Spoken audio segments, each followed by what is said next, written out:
Hey sinners, welcome to the Sunday show. It's The Line.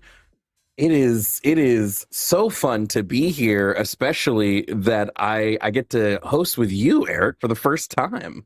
Yeah, Jovan, this is going to be awesome. I'm really looking forward to this because I think maybe the only like contact we've had was when Jimmy was forcing us to play 7 Days to Die together. I think that was maybe the last time we spoke, and then that was pretty much it. So yeah, I'm looking forward to kind of having some conversations today and teaming up and seeing where things go. So yeah, this is gonna be great. Jimmy tends to do this thing where he gets really into specific video games and then makes me play them, and every time I'm like, I'm bored. I'm gonna go play something else while you fight zombies. Yeah, and I love playing video games. Like whenever Jimmy's like, "Hey, you come play with us," I'm like, "Yeah, okay, this is great." Problem is like with games like 7 Days to Die and other like Pal World or whatever, where the game it's like a long form game over several days or weeks, and you slowly build up your base and develop your technology and stuff like that. Unfortunately, my schedule's too busy to like keep up with that, so I'll put the game down for a couple days and try to come back, and then like everything's like changed and everyone's so far advanced than I am, and I'm like, oh, okay, I'm kind of like that's discouraged to keep playing. If you put a game down for more than 3 seconds, Jimmy's brother will have not only figured out all the mechanics for the game, but essentially created factories to farm whatever resource is available in that game we're playing. Everything's automated, and I'm like, I got rock and stick, and everyone's got like assault rifles, and I'm like, okay, I feel like I'm contributing. We're a couple of atheists. Oh boy, I almost messed that one up. Man, we're a couple of atheists looking for some theists to debate with us today. There's a bunch of different things you can call in about. Is God real? We know the answer is no. Should we be Christians? Can you convince us to do that? Yeah. Are we going to hell? God, I hope so. You can call us if you want to at 720-619-2288. That number again is 720-619-2288. Also, if you want to support the show, make sure you're sending some super chats. Always important to send super chats when there's a new pairing of hosts, because it tells Jimmy that we're better than him. So I always tell people super chats serve one purpose overall. It's to prove like superiority. Hashtag snow never melts. So do us that favor. Send those super chats if you enjoy the show. Call in if you are a theist, a Christian especially, but we'll take on any religion. But especially if you're a Christian, pick up that phone and call us 720-619-2288. Yeah, especially Christians, because Jovan and I are both in the United States. Christianity is the majority here. Sometimes we get a comment from people like, well, why don't you like contend with Islam more and such? And it's like, well, we're in the US. Islam is like 1% of our population. So the fact that we don't get many of those callers, but also we don't really contend with that all that much over here. Obviously, in other parts of the country, Islam's much more center stage. But yeah, Christians in the audience, like, call us up. Tell us why you believe. My shtick is, I don't think you have a good reason to believe. I certainly don't have a good reason to believe. I don't think you do either. Can you change my mind on that? I would love my mind changed. Honestly, yeah. I don't think you guys realize how quickly I would turn to religion if somebody proved to me that, like, maybe not Christianity, because that God's a piece of dookie garbage. Also contradictory. Like, I could believe in a God existing if you provided me adequate evidence of God's existence. Yeah. Or even adequate reasoning to believe in God's existence that doesn't rely on you just making stuff up. But we are getting some calls in, so keep those calls coming, and we'll answer our first couple of calls here soon. So keep those calls coming in. The number again, 720-619-2288. You get to talk to Eric and myself about all of these beautiful stuff. Oh wait, I'm noticing Arden's messages. Hold on, I'm just trying to verify. I mean, what hey, direction? if our queue's empty, beggars can't be choosers. We got some coming in. I just always want to. I like to give people a chance to actually pick the phone up, because oftentimes when we take a call right off rip, people won't call in. So you got to give them that opening. By the way, just because I know Jimmy will be upset if I don't plug it, remember linepod.app to access the newsroom app. This is an app Jimmy's been working on that coincides with the Lines has a podcast. So go ahead and go. It just connects with your Patreon. You get to look at news. You get to suggest news articles for us to talk about on the podcast. Join the Patreon so you can enjoy the pod. Well, the podcast is free for everybody now, but the app is for Patreon users. So go do all those fun things while me and Eric take a call from Bridget, who is an atheist from California who wants to defend the usefulness of religious faith for some reason. Bridget, you are on the line with Jovan and Eric. How are you doing today? Oh. Hello, Bridget. Oh, hello? Hello, can you hear us? Can you hear me? Yeah. Can you hear me? We can, Bridget, we can. Well, welcome to the show. I assume you're going to tell us about the usefulness of religion. Is that correct? Not exactly. So I know the topic was the usefulness of religious faith, but I meant faith in the religious context, not specifically towards religion. I don't know what that means. So can you explain that? Faith in religious context? Yeah. So you know how, because how someone will say like, sometimes people say faith and trust like synonymously, but faith, sometimes people try to use it more like, what was that Bible one? The like, faith is the confidence in the evidence of things unseen. Yeah, that would be the one.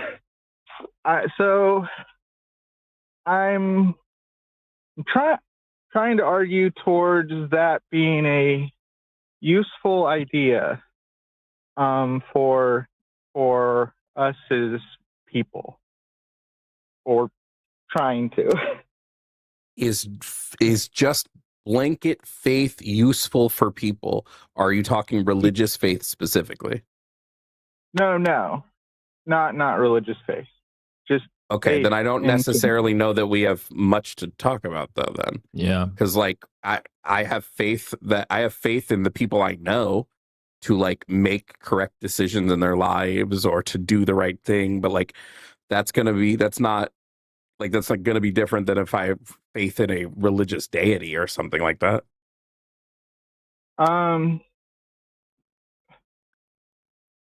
Crap. Well, would that be different than trust in this context then? Because I thought faith goes a step they could be used synonymously. Yeah. Huh? So in everyday language, we do kind of like swap out faith and trust, just kind of haphazard. But in kind of a more disciplined conversation where you like really want to drill down and get into the nitty gritty of a subject, faith and trust are very different things, because you can have things like trust in somebody because of your past experiences with them that show you that that person is trustworthy. You could perhaps have blind trust in somebody, which maybe you can equate that to faith. But in the religious context, and the scripture you're quoting earlier, which is Hebrews 11:1, which says, "Now faith is the substance of things hoped for, the evidence of things not seen." and you're gonna have lots of Christians who like argue over what this actually means, but to me and probably Jovan and most other atheists I've listened to online, faith is just belief without good evidence, or worse yet, belief in spite of the evidence against the thing you're believing in being true. And if you're asking like, okay, if is this useful? Is there utility behind this? Well, I guess it depends on what your values and your goals are. If your values and goals are, I want to feel good about things, then sure, faith is great for that. You can feel good about whatever you want. But if your value and goal is truth seeking, then no, faith is antithetical to that. Faith is a very bad thing in that scenario. So I don't know about you, but my priority is truth seeking. So faith to me is very, very useless. That makes sense. I guess the trouble I find in this scenario is that I also value the truth highly, but for some reason, and I don't know why exactly, I don't know, maybe it's because I'm in America and I grew up around this culture, but there's something about the idea of that, you said Hebrews, what was it, 1:11? 11:1. 11:1. Yeah. There's something about that idea of faith in that sense. There's almost something like, you can almost picture it in like a story, almost like this moment where someone like has that like moment of faith in a narrative, in this moment where their faith is rewarded. It's certainly romanticized in our culture. Yes, I agree. It's lots of people look at that and go, "Oh, how sweet," or "Oh, how touching." But unfortunately, like in the media, where this is kind of like shown to be, a positive thing, the media is there to entertain you. It's kind of there to hit you in the feels. Again, like I'm not out here to feel good about things. I would like to feel good about things. Like it's not a bad thing, but when it comes down to like, truth seeking versus that, I'll take the truth seeking and I'll just say, okay, faith's not very good. But I understand that you're saying like, yeah, it's romanticized. People around you tout it. They appreciate it. They value it, and that's like, I'm not denying any of that. But Yeah, really, the question comes down to like, is it useful? Yeah. Good. A bigger question that I have, Bridget, that just I say in full sincerity, this just feels like a conversation that doesn't really meld with what the show is about. You know what I mean? Oh, yeah. I suppose that might be fair. It seemed like the topic was religious. I thought it felt religious adjacent, potentially, or religious. Well, I know it felt like it was religious adjacent, if nothing else. But if I'm taking up airtime on the wrong topic, then boot me if I need to. I'm just happy I was willing to say hi and hear your guys' opinions. I consider them valuable. I feel like you guys I feel like I've become slightly a better person just from hearing your guys' opinions, finding the line, I mean. So thanks for that. Yeah, no problem. Thank you for calling in, Bridget. Yeah, thanks, Bridget. All right. Take care. So with that scripture, Hebrews 11:1, I'm going to step out of my wheelhouse and I'm going to do it. I'm going to probably, there's probably going to be a biblical scholar or two out there that's going to be like, shut up, Eric, you know what you're talking about. But Hebrews was written in the 1st century. So I believe slightly before the Second Temple was destroyed in 70 CE, Hebrews was written. Imagine back then what evidence was to people, because the scripture says faith is the substance of things hoped for. So it's very like, okay, hope. But the second part is the evidence of things not seen. Yeah. So basically, you don't see the evidence, but it's there. And what was evidence back then? Like they didn't have like the concept of forensic science or forensic analysis or investigation, what was the primary source of evidence back then? It was your senses. Like they didn't have like microscopes and tools and record keeping like we have today, where we can gather evidence with all kinds of different methods that don't require our direct senses. But back then, probably your primary source of your evidence was what you saw. But if you kind of like swap that out in the scripture, and this is where I'm gonna biblical scholars be like, no, hold on, the language doesn't say that. But when I read this, what that second part is actually saying is the evidence of things not evidenced. Because if it's the evidence of things not seen, and seeing things as your primary source of gathering evidence back in the first century, it's really saying the evidence of things not evidenced. And to me, that's contradictory. It's basically saying that you are seeing things that you're not seeing. You're not, it kind of breaks the brain if you kind of look at it that way. And that's exactly what the scripture is basically trying to tell you. It's like, despite what you don't see, despite the lack of evidence, still believe.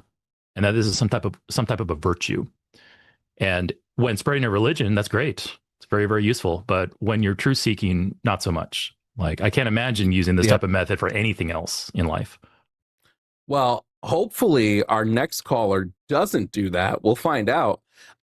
Let's bring up Sean, who is a theist from California, who wants to tell us God is real. Sean, you are on the air with Jovan and Eric. How are you doing today? Not too bad. Are you guys? Always living, never dying. Yeah, I'm doing well. Sean, if I'm reading my notes correct, you're going to tell us that God is real, aren't you? Well, I mean, we can go there, but I kind of want to pick up off of where you guys were just talking about Hebrews 11:1, if that's okay. Sure. Yeah, I mean, I'd kind of push back against your interpretation of that. Another translation would be like, faith is the assurance of things hoped for and the conviction of things not seen. Mm-hmm. Do you know the Bible? I mean, earlier you guys were making good points as far as faith and trust, at least biblically, are synonymous. I mean, do you agree with that point? Yeah, I wouldn't necessarily disagree with that. Yeah, in the biblical sense, right. Sure. Yeah. Yeah. The Greek word it uses pistis, which just means trust. And I think this is where, I mean, in all fairness, Christians misuse this verse as well, thinking that just blind faith is some kind of admirable trait, which I would agree. Blind faith is not an admirable trait. Blind faith is just blind faith. It's stupid. You can put blind faith in anything. Mm-hmm. But the context in that is, again, you brought up that Hebrews was written in the first century, and we know in the first century Christians were under major persecution. So this is the writer of Hebrews. I wouldn't say that. No. Well, so I'm not a historian, but okay. I don't think like Christianity took a long time to get to any type of majority status within the Roman Empire. I think it took about 300 or 400 years. So in that first century, Constantine legalized it in the 4th century. Yeah. But I think I listened to a video on this a couple days ago, but I think it was like the Roman Empire was 50% Christian around 400 AD. So it took a while just to get up to just half and half. So I would say that in that first century, we have records of Paul supposedly going around and persecuting. But the Christians were such a minuscule, infinitesimally small minority compared to everyone else in the empire in the first century. I don't think we have good evidence that they were being persecuted to the extent you're probably trying to show. But yeah, I'm no historian, so we even know that like a little bit after Nero, there was like hardly any persecution at all. Like they didn't really face any empire-wide persecution. That didn't come until later. Yeah.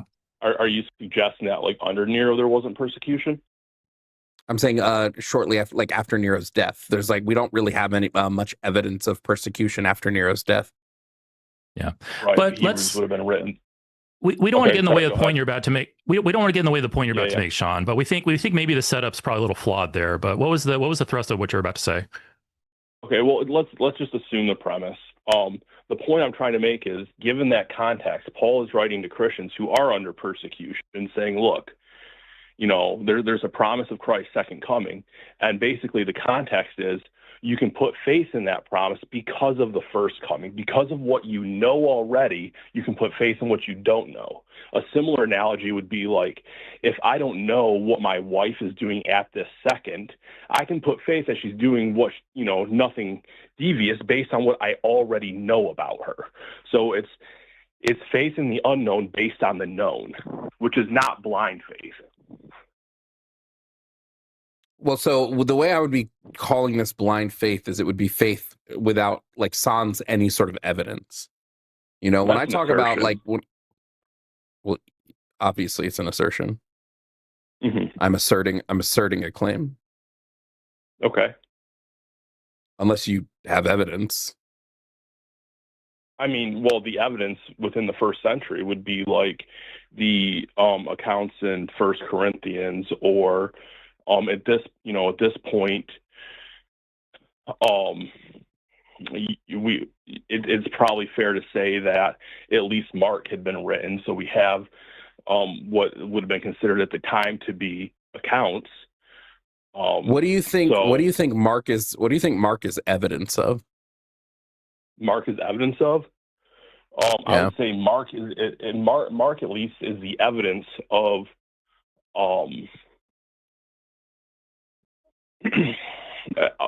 so if the claim is that Christianity is true, Mark would be providing the evidence based on the accounts in Mark. No, Mark would be a claim. Yeah. No, the claim was being made. Mark would be the evidence. No, Mark is making claims. Like Mark if is making like claims Sean, based on statements. Like Sean, if let's say there was a rumor going around that, I don't know, Jovan was a millionaire. He was a secret millionaire. He's hiding it from all of us. Everyone's talking about it. And then I go and I write it down. And I start distributing that. That's not additional evidence for Jovan being a millionaire. That's just me recording the claim that's circulating and further circulating it. To me, the oral tradition that was going around in the first century and the writings of Mark, to me, those are one and the same. It is just the writing of what the oral tradition was. It's not further evidence of the oral tradition, or of the claims of the oral tradition, rather. Well, there is no claim in Mark. There's lots of claims in Mark. You have records of oral tons tradition. of claims in Mark. Claim, like nowhere in Mark does it say Christianity is true. That's the claim.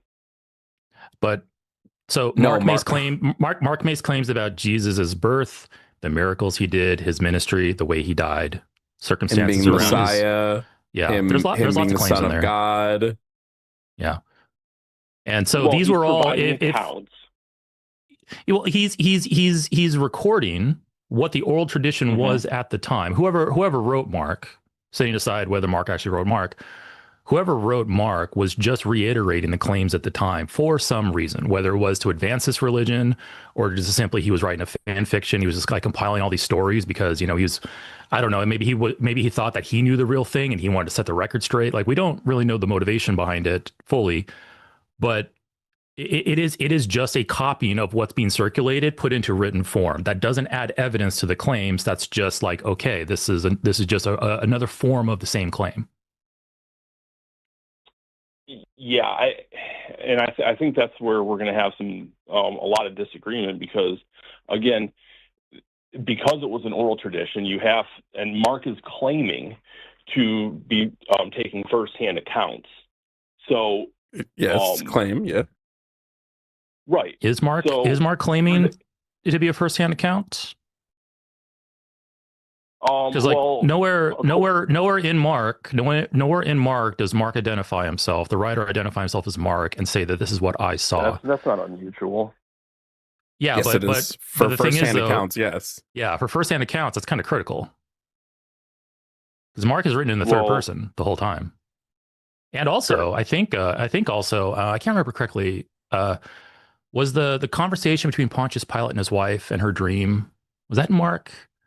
If it was, then that can't possibly be an eyewitness testimony because, like, what, Mark's in their house listening to that conversation? Like, There's Mark himself doesn't. No, claim that would to be an eyewitness. that's Matthew. Matthew okay. Yeah, is. that's in Matthew. Yeah, that was an embellishment I think added to the story later on. But yeah, no, Mark doesn't identify. The writer doesn't identify himself as Mark. Doesn't ever say this is what I saw. The whole thing's written in the third person.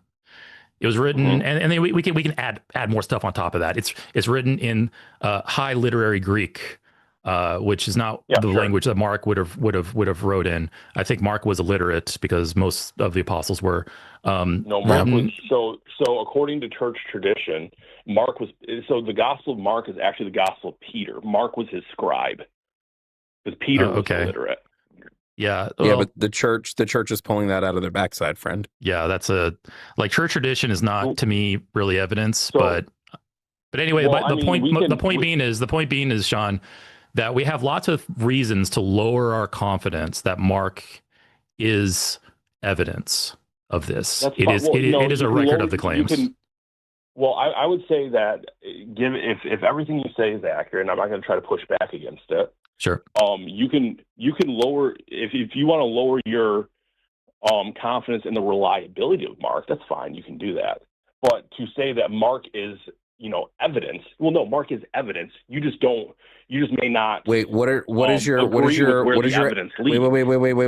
Wait. What's your evidence that the things in Mark actually happened? Because it was written during the 1st century, and there aren't any. That doesn't mean anything. Well, there's no pushback against it. For example, you have against it. Yeah, I'm pushing back against it right now. Well, right, you're 2,000 years removed. Your opinion doesn't matter on this. Well, it absolutely does. I'm saying our opinion matters enough that you picked up the phone. Huh? Well, our opinion matters enough that you picked up the phone. Yeah, I get you have a varying opinion. That goes without saying. Yeah. In terms of evidence, it doesn't actually matter. So, what? But you have like say Luke, which uses Mark as a source document, and we know who Luke was, and we know who he was writing to, and we don't know who Luke was. So, Luke. Here's the thing, though. Luke has the same problems. Doesn't self-identify. Doesn't say that I am Luke and I wrote these things and I saw these things. And when you say that Luke used Mark as a source, he copied swaths of Mark word for word. Like that's not eyewitness testimony.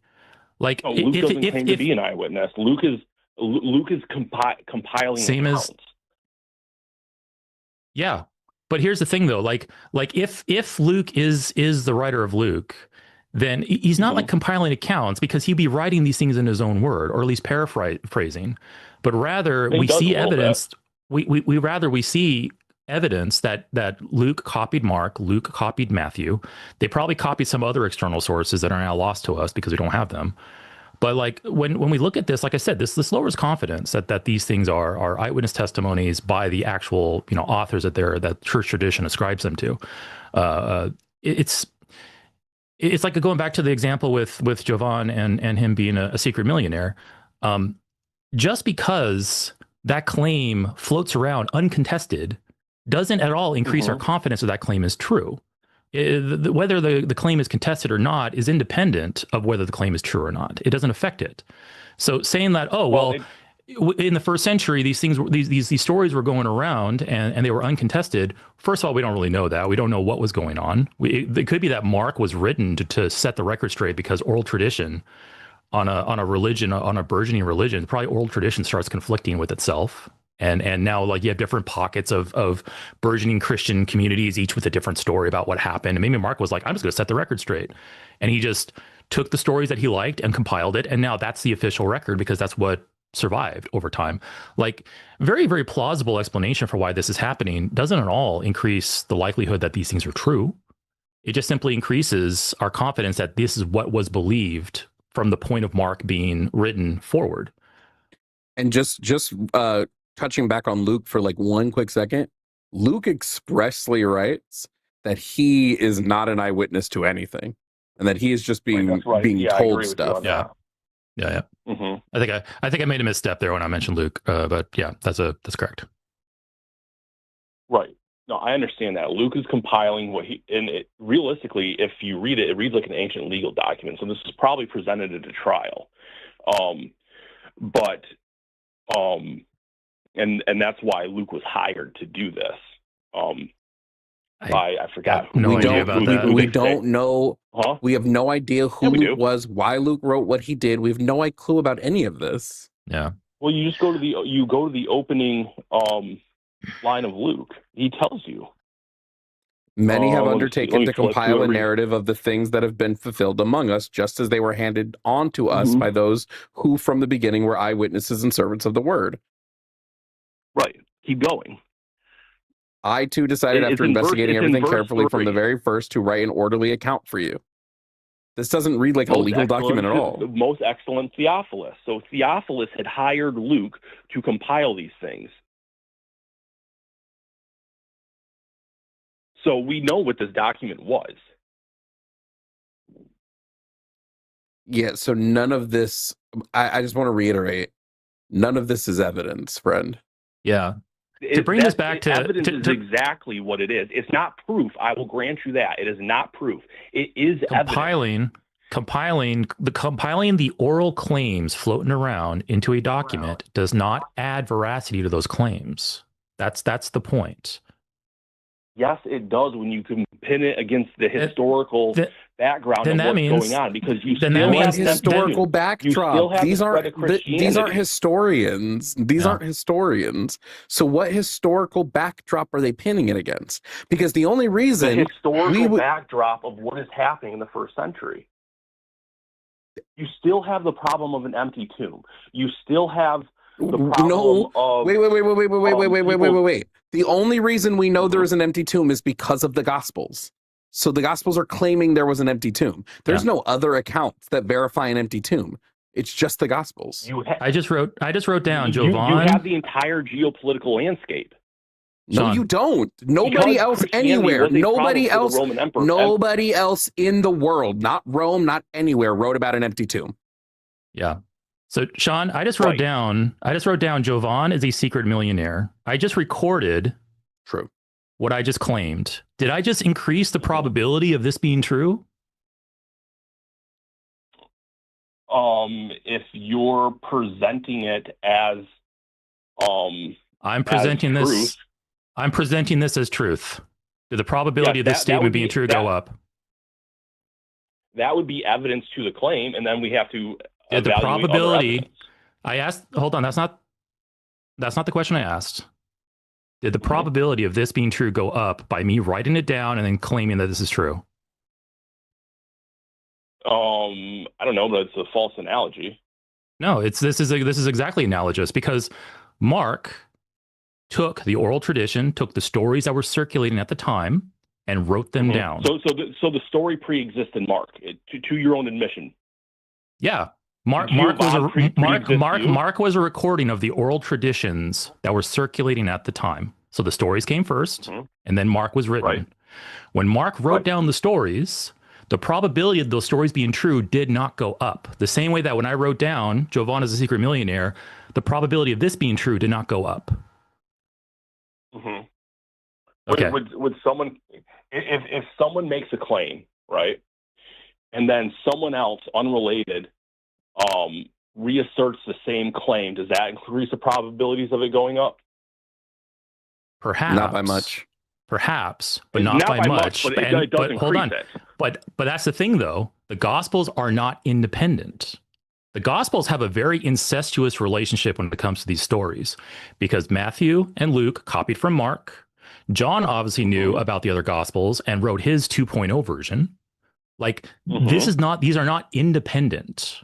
Each writer read what came before. So you have to look at the Gospels as one source. Yeah. If we had are independent. No, they aren't, because they can't be independently verified. If we had, Sean, an independent report from, let's say, the Roman guards who were at the tomb, who made a report saying the tomb is now empty, then that would give more validity to this. Yeah. But no, the claim is not evidence of the claim. So the Gospels aren't evidence that the claims they make are true. But for example, Sean, I'll actually align with you here a little bit. Okay, so like let's say, because right now currently the Gospels are one source, and it is the only source for certain claims like the empty tomb, like the resurrection. So when you look at that, we have very, very low confidence that those claims are true. But let's say hypothetically, let's say tomorrow, archaeologists unearth a Roman record vault, and inside there's like records about this Jesus of Nazareth who was executed via crucifixion and then put into a tomb. And this is a Roman record independent of the Gospels. Okay, now we have more confidence that the empty tomb was actually a thing. So an independent source, especially as somebody. Hey, here you go. Need a moment? You good? Yeah, no, okay. You're good. Okay, yeah, all right. So anyway, an independent source that corroborates the claim does increase our confidence that that claim is true. Now, if it's something like a supernatural claim, like the resurrection, okay, well, hold on, we're going to pump the brakes on that because that's supernatural. But something as like mundane as like a tomb, sure, that will increase our confidence in it. But unfortunately, we don't have that. We only have one source, and that's the Gospels. And until we have something more, going to have very, very, very low confidence that that's true. Mainly, and I'll land the plane here. Mainly because a mundane claim like an empty tomb, it's like, yes, a mundane claim. Why don't you just accept it? Well, it's a mundane claim made in effort to support these supernatural claims. So the mundane claim takes on kind of like the taint of the supernatural claims. It's like, okay, this is not really a mundane claim. This is a supernatural claim because it's supporting that. So that's why we're like really, really cautious about what we ascribe truth values to in the Gospels. So if we were to unearth something tomorrow that independently corroborated certain facts about the Gospels, okay, yeah, our confidence goes up. But I don't think we have enough to say, oh, well, we had lots of stories like this circulating, so those are all independent claims, and that pushes the confidence up. Like, no, we don't have that. Yeah, just to add on to that, when it comes to oral tradition being enough of the claim, this would mean that quite literally every religion is true, not just Christianity. Like all the Greek mythos would be true if we're just taking oral tradition. And the Greeks can go a step further. They wrote down most of their stuff. But okay, yeah. So, but I think we kind of no worries. I'm enjoying this conversation. This is actually really fun. But anyway, just maybe kind of get it back to the original point you were trying to make. So faith in the evidence of things unseen, and you're basically saying, okay, well, blind faith is bad, and I agree. But you're trying to say like, okay, we have evidence that supports these claims. And I guess it really comes down to like, why do you believe these claims to be true? And do you have good reason to believe that they're true? And that's kind of like what we're getting into with the Gospels. Jovan and I have really low confidence that any of these claims are true. Not 0% confidence, because who knows? I mean, it could be true. We don't know. But the question is like, why do you believe that they're true, assuming that you're a Christian? Right. I mean, well, I would say I believe they're true based on a number of factors. In fact, you could even make an argument based on the number of arguments. But I guess in a nutshell, I would say, well, I can presuppose God based on the argument of contingency. And then from there, it's not too far-fetched to say, like, well, God can interact in his world. And then you look through the Old Testament, you have prophecy. And then I would say that Jesus fulfilled that prophecy. And when you look at everything as a whole, I think when you look at 1st and 2nd Peter, you look at the writings of John and the synoptics, and I think you have a good basis to base your faith on. It's like when people ask me, do I think there's going to be a second coming? Yes, I do. That is purely faith-based, but it's based on the fact that I have evidence to believe there was a first coming. I'm just going to reiterate that I think the argument for contingency is silly. I think it makes a lot of presuppositions in its second premise that I don't think prove fruitful under scrutiny. Yeah, and I've never actually heard an argument against contingency other than you don't like the argument. Well, my argument would just be you'd have to prove that the universe is in and of itself a contingent thing, which we don't have any evidence for. Yeah. My main distaste with it is that it tries to establish, it's kind of like the Kalam cosmological argument. It tries to establish this chain of dependency, but then all of a sudden it gets back to this one source that just can break all the rules. And they can break the rules because it's defined that way. Yeah. But can we agree? I mean, like you mentioned earlier that the number of arguments increases your confidence, and it's like, well, I guess, Sean, if we were to sit here for the next 4 hours and go through each and every one of the arguments and kind of show the flaws in each one of them, like, okay, we have a fallacy here, or we have bad evidence on this, and we're like ascribing too much confidence on this claim, yada yada, and we were go through one by one and like kind of not maybe outright defeat them, but just show the problems with it. Would that overall like lower your confidence in Christianity? If you were actually able to go through each one and poke holes in all of them, I mean, again, it's still a probability thing for me because, you know, people are like, well, are you sure Christianity is true? I'm like, well, I'm not sure I exist. Okay. I'm only about 90% certain of that. So, but the argument from contingency makes total logical sense to me. And then you have the argument from morality. You have the argument of just, was I going to say logic and reasoning and all that kind of stuff. So again, that's a tough hill to climb if you were going to defeat all those arguments. And I quite frankly don't think you're going to have enough time in your lifetime. It's just, well, everything put together is just, it's a lot. I was going to say, I don't think I have to defeat an argument that doesn't support itself. Yeah. Okay. So other than you don't like, the argument I've heard against contingency. I don't know why you're back to I don't like. I gave you a specific argument. You would have to prove that the universe is again, you have the burden of proof in substantiating that the universe in and of itself is contingent on anything. You have the burden of proof of that. Because anything else is absurd. But how so? Because of the impossibility of infinite regression. No, what does it mean for hold on. Yeah. What does it mean for something to be absurd? It means logically incoherent. Yeah, so how is something oh go ahead. No, I'm sorry. Go ahead, Jovan. I shouldn't get in the way. Go ahead. No, I just want to know how can something be proven to be logically incoherent? What must it do? It must violate I'm not exactly Webster on this, but I'm pretty sure it needs to violate a law of logic. Yep. And so believing the universe is not contingent on anything does not violate a single one of the laws of logic. Yeah. So therefore, it's not a logically absurd position. You can disagree with the position, but you can't call it logically absurd. Unless you disagree, Sean. Like, can you name a law of logic that the premise the universe was not created violates? No, I mean, I suck at philosophy. That's fine. I do too.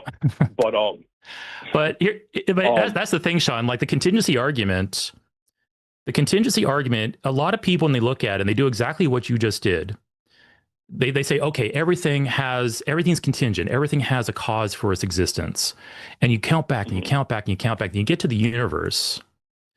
And now we're talking about the universe, not the things in the universe, but the universe itself, not the cookies, the jar itself. And now all of a sudden it's like, okay, well, this thing I should treat the same way as the things that it contains, which might be a category error at that point. But then you say, okay, I'm going to go back one more step and call it a God. But for the God, I don't have to explain whether the God is contingent. He's just necessary by definition. And if you're going to do that, why not just simply say, hey, the jar itself is necessary. The universe itself is necessary. Why take that extra leap and have to add in all that extra stuff like the supernatural, a disembodied mind, a will, a purpose, sometimes a triomni trace, depending on what kind of Christian you are. Like you hit this point of the universe and then you go one step further and then add a bunch of extra stuff because reasons? Like, why do that? Yeah. Yeah. So I would say the reason that we can't say the universe itself is necessary or not contingent is because we know that it can't be. It's How? based on simply That was a circle, based friend. on because it's moving into a state of entropy. All right, if the universe was eternally existent, it would have died a heat death an eternity ago. Well, hold on. That's just hold how on, the hold on. infinite works. Well, no, actually, no. That you might be actually operating there on outdated or even distorted science, because so entropy is what happens within the universe. We're talking about the universe itself. Okay, so like I said, we might be just in category error territory because we talk about cookies in the jar, but we're talking about the jar itself at this point. But assuming that the universe is this universe itself is subject to the laws of thermodynamics and also the laws of entropy, there are models in science such as the Big Bang Big Crunch model, which shows, or not shows, but which theorizes that, hey, the universe goes through infinite cycles of big bangs and big crunches.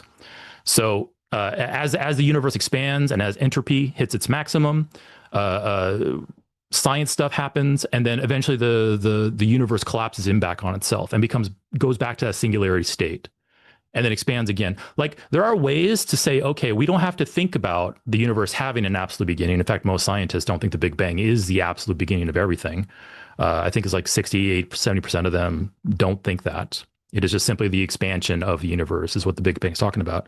But there are ways around They're not this. basing that on anything. No, they are. They're basing these things we're talking about a lot of we're talking about like scientific consensus, and this is way out of our wheelhouse. So let's not dive into it too much.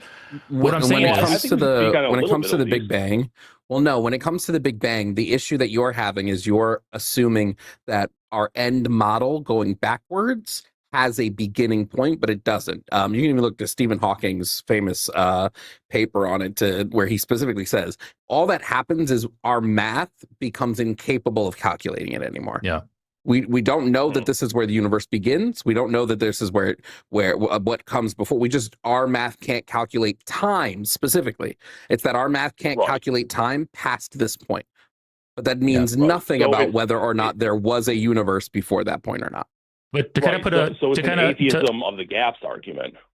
No assumptions are being made. We're simply saying this is currently no assumptions are being made here. We're saying that we don't know what happens beyond the Planck time going backwards, but we have no reason to believe it's God, is what we're saying. We're not saying God definitely isn't there. Like, maybe a God is there. Maybe a deistic God is there somewhere. Who knows? But we don't have good reason to believe that or to assert it. And my point being is that we're hitting this point in the unknown where now, okay, we have little data. We're just laymen on this subject. So we go back and we're probably getting half the science wrong just by discussing it here. We have this unknown. It's this cloud that we can't seem to pierce. And that doesn't give us any license to say that, oh, well, the universe the universe must be contingent, or the universe can't be necessary, or there must be a God there. We don't have the information for that. And anytime we assert that, we're basically saying that I am going to assert this because of some type of fallacious reasoning, whether it's like, okay, it's intuitive, or I don't have evidence to believe otherwise, or I have a book that says so. We are making assertions about what happens back then. We're challenging the assertion you're making that the universe is contingent, because we don't know whether that's the case or not. Okay, do you think, and I mean, this is an honest question, do you think that is a fair, how do I want to word this? Is a fair, I guess, policy, for lack of a better word, regarding to what? assume, I'm sorry, go ahead. Do you think it's a fair, I guess, assumption? It is a fair assumption to make that things are as they appear unless proven otherwise. Is it a fair assumption to make that things are the way they appear unless proven otherwise? I really don't know the answer to that question. Say that one more time. Things are as they appear unless proven otherwise. Yeah, is it a fair assumption to say that things are as they appear unless proven otherwise? Sure, comma. There's nothing that shows that the universe appears to have a beginning. Yeah. Because we know it had a beginning. We just don't know what that beginning cause was. No, we don't. Yeah. We don't know that it had a beginning. So why, without the knowledge of it having a beginning, Why would I believe it does?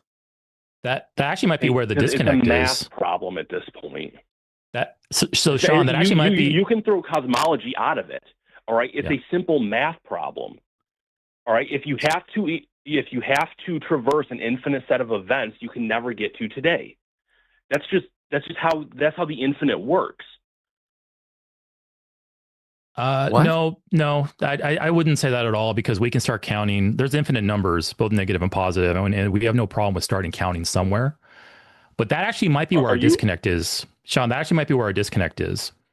I mentioned this earlier, but maybe it was missed.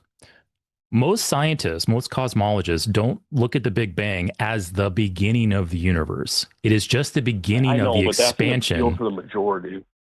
No, it's not an appeal to a majority, because these are the subject matter experts. We don't know better than they do. And if they're that they themselves can't. Sean, what I'm trying to say is, we don't know. The subject matter experts, the current consensus among them is that the Big Bang is not the beginning of the universe. It's just the beginning of the expansion of the universe. What comes before, we don't know, and they're working on it. But we can't look at that and then just say, intuitively, it feels like this is the beginning of the universe. And, oh, by the way, God must be the explanation for it.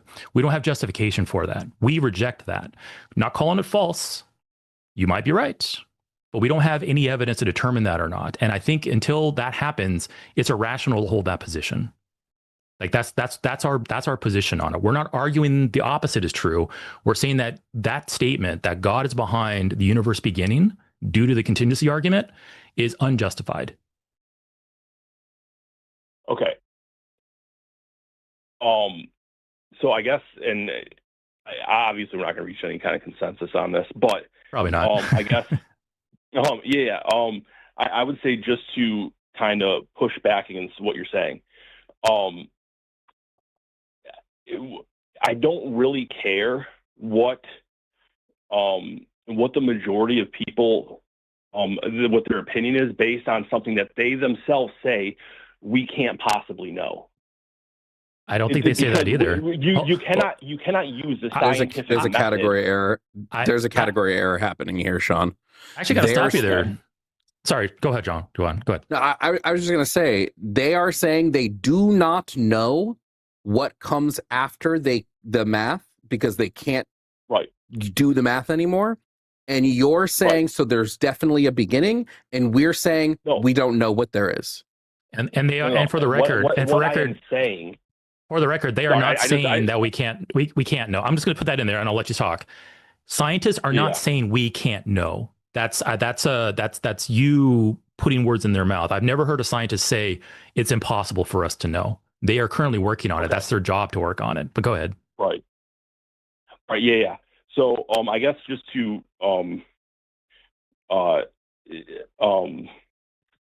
explain my position. Yeah, I'm not saying that they say they can't know. I'm saying they can't know, because to apply the scientific method, something needs to be measurable, observable, or repeatable. Okay, and you can't measure what's happening outside of the realm of our universe within our universe. It can't happen. So I'm saying they cannot possibly know or find out, because they're confined by the simple parameters of reality. So that's why I'm saying I don't actually care what. Let's roll with that. Let's say, okay, let's pretend that's true. What gives you the authority to make any calls like that then? Like why when you say, well, then that means that God's behind it, why should we listen to you on that? Well, because I'm not. I mean, you can even pull the word God out of it if it's too much of a loaded term. I'm just saying, based on how things appear, things certainly appear to have a beginning, and then from there you can just simply do some logical reduction, is to figure out what definitionally that beginning might look or should have to look like. Well, you can say, well, number one, it must be sufficient to result in the universe. I don't think anyone's going to disagree with me on that one. It must be outside of the universe itself, because, again, I understand you disagree with me on this point, but I still contend that the actual infinite is impossible, and you can an infinite regression is impossible. So the buck has to stop is this somewhere. source infinite? Hold on, Sean. Is this source infinite? I mean, so that's where it gets kind of tangled up. But yeah, I would say that's where the contradiction. yes, that's where the contradictions start coming in here. So Sean, well, I'm gonna be blunt with you, Sean. Like you are. So like I said, we're laymen and we're trying our best, and this is a fun conversation. Okay, but you are discarding what the subject matter experts say, claiming that they can't know, and then you're claiming that you do know, or you have good reason to believe. I'm not claiming I know. Okay, you're claiming you have good reason to believe then, right? Is that maybe a more fair statement? Yeah. Okay. That's my claim. All right. And then you're pointing to these problems that the universe poses as if, such as the universe can't be infinite. But then you're taking those attributes and then just transferring it to the next item up the chain and saying, well, the source, which I know you're saying God, but let's keep God out of it. The source has that attribute. The source is infinite. The source is sufficient. The source is this, and this, and this, and then disembodied mind, and then, doesn't want you masturbating. Like the jump you're making from the unknown origins of the universe, if the universe did have an origin, the jump you're making to that, all you're doing is transferring the problems to that other thing and then just simply defining it away, saying, no, the source doesn't have to worry about the infinity problem. The source doesn't have to worry about having a beginning. And like I said, what you're adding in there is so extreme because you're going out of the natural into the supernatural. And it's going to the supernatural and metaphysical? Unjustified. They're not the same thing. Oh, sure, okay, metaphysical, that's fine. But it's like you're going out, and as you claim that we can't measure or verify or anything outside of our universe, at least not currently. I don't know if it's possible or not. But the fact that you admit those things and say these are all problems, but now I'm going to take these problems and throw them out the window because I'm going to this other thing that I don't have to worry about these problems with. And I see contradictions here. That's the problem. Like you want to establish these rules, and then the rules suddenly don't apply when it comes to your favorite thing, which is God. And this isn't the process we use to come to truth. This isn't the process we use to come to these things. This is just wishful thinking. Okay. So I meant to qualify my last statement, so just for the record. So the physical infinite does not exist, but since we don't consider God physical, it's not a logical contradiction. And I would say, yes, logically coming to things is exactly how we determine truth. Because the truth is science doesn't say anything. Scientists do. Okay? So and it's the reason why, you can put two scientists in a room looking at the same set of evidence and coming to different conclusions. All right? So, yes. But when that happens, logical deduction is exactly how we come to truth. The problem is, Sean, right now there is zero scientific evidence that the universe has a beginning. We only use inductive reasoning to come. Yes, it is.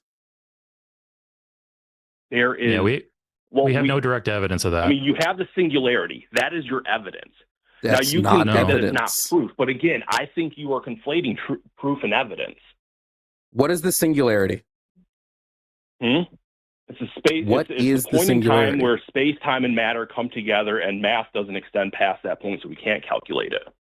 Mm-hmm. Great. So then the answer is we don't have any evidence that the universe began. All we have evidence of, that is the evidence. No. It just appears that we can't. If I have a tape measure that goes 5 feet, and I'm trying to measure something, and then the tape measure stops, but that thing extends past that, can I say this is evidence that this thing is only 5 feet long? Because I can't measure past where my tape measure ends? We can't watch the universe go past it. You're watching the thing go past the tape measure. Sean, this is becoming incoherent. Can an argument appear to be good, but really not be good? Sure. Can an argument appear to be valid and sound, but it's really not valid and sound? Yeah, I think so. Deductive logic is one of the ways we come to truth statements. And as far as I can tell, you are not engaging in deductive logic. It's an attempt at one, but like none of this is formalized. We're throwing out Mhm. subject matter expert consensus. We're saying what it appears to be, but then in the next breath, we're saying, but we have no evidence of what comes before the Planck time. So, and we have no way to analyze that. But then we go on to say again what it appears to be. And what at this point is this is just gestures at intuition. And when it comes down to like truth finding, intuition isn't going to help us, especially when it comes to things like physics and the cosmos, where many times we've looked at it and said it appears to be one way, but then science develops and it goes, oh, actually, this is completely different. Like 150 years ago, 200 years ago, we looked at just, like Newtonian physics and we're like, yeah, it's what it appears to be because we can like demonstrate all these things. But then eventually quantum physics comes along and says, nope, it's not what it appears to be. Like, when we're talking about the beginning of the universe itself, intuition isn't a valuable tool there, especially when it comes to like, I'm going to use my intuition to jump to the super or the metaphysical and jump to a god. Like, sure, it's your prerogative to do that, but you can't say that you're justified in that because first of all, you can't use logic to show it. At least you can't use like a logical proof to show it. The evidence is not there. It is really just a lot of hand waving at the unknown and then just like assumption after assumption after assumption. Like, okay, the universe had a beginning, which we don't agree on. That beginning must have had a necessary cause. And oh, by the way, that cause is itself, like I said, necessary. It is not contingent. And oh, by the way, it has to have the power. It has to have the will. It has to be a disembodied mind. Like I said, assumption after assumption after assumption after assumption. For us right now, me and Jovan, it's a big question mark. We don't know. We don't have any reason to jump to those things because, like, I mean, if you want to like increase the probability of what you're saying to being true, demonstrating to us that the supernatural exists would be good. Demonstrating to us that God, like, there could be evidence that could like support your claims, but right now we don't have anything like that. So, but anyway, I think we might be like circling to this point. We'll give you the last word, Sean, and then we'll give you the last word. Then we're gonna go on a different. I mean, feel free to give us a closing statement. But yeah, go ahead. Yeah, all I would say is it feels like at this point you guys have kind of flipped it where now it feels like you're the one appealing to the unknown. I'm making no claims. You have to say statements like, well, sorry. All I would say is, you're saying that I can't use deductive reasoning based on how things appear to be, which to me is a wild statement. That it's like, all right, well, in that case, we can't know anything, huh? It's not the claim we made. But no, you did earlier. No. And granted, you guys said a lot, so I'm trying to sort through it all. Sure. But you said that, well, you're just saying because things appear this way, therefore it must be. Like, yes, no. I think that is a fair statement to make. The universe appears to have a beginning. I agree. It may not. No, it doesn't. But, huh? It doesn't. But anyway, yes, I would say I am basing my argument on things that are observable and known. You're basing your argument on things that you admit you can't possibly know. Again, anyway, Sean, I hate to cut in before we let you go, but no, you're not basing it on things that are known because quite literally nobody knows if the universe had a beginning. But thank you for calling in, Sean. You know that there was a singularity. No, again, we don't know that was the beginning of the universe. Thank you for calling in. Again, we don't know that was the beginning of the universe, Sean. Goodbye. Bye, Sean. That was a fun conversation. Yeah, the contingency argument is so like. It's just such a big misunderstanding of what the actual science is. To me, it just kicks the can because, yeah, there's a lot of questions about that stage of the universe before the Planck time. Lots and lots of questions. I don't know half of what I'm talking about when it comes to that, but that's kind of where religion thrives. It thrives in the unknown. It thrives in the frustrating questions of like, okay, where'd the universe come from? How did it develop? All this stuff. Religion thrives in that type of environment because there are so many unknowns and it is hard to analyze it, investigate it. Well, for those of you... And it turns into just a God of the gaps thing where it's like, okay, yeah, we got these unknowns. I'm going to just plaster my God in there. Every piece of like inductive reasoning that Christians end up doing to prove God ends up just being God of the gaps at the end of the day. Yeah. It's just we don't know what this means, so it must be God. Yeah. Guys, if you want to call in to debate us, if you're a theist who wants to pick up the phone, 720-619-2288. Also, I'm looking at you, chat, and I'm sort of wondering why, with almost 1,200 of you in here, there's only 289 likes. That seems kind of wrong. So why don't we get those likes up? Yeah. And get some Audience. super chats in. Like, Audience, where, pull come your on. weight, audience. Damn, I didn't say it like that, but you know what? I'll say it. I'll be bad cop today. Audience, You be the bad guy. wagging my finger at you. Pull your weight. Hit that like button. We're gonna bring up our next guest. We have Trevor, who's calling just blanket from the U.S. Trevor, a theist from the United States, he, him, calling to tell us why the contingency argument is useful. Trevor, if you can hear me, you're on the line with Jovan and Eric. How are you doing today? Hey, can you hear me? I'm doing good. Okay, good. Trevor, what do you practice any religions at all? I essentially kind of am now kind of moving like all the religions are true, but the shorthand is like Christianity is true. Okay, shorthand Christianity is true. Longhand, all of them are true at the same time. All religions are true, even the ones that like contradict each other. Yeah. Oof. Hold on. You're affirming contradictions? That's not a good way to start, Trevor. What? Affirming contradictions? Yeah, I mean it's unreasonable, but What do you mean like- unreasonable?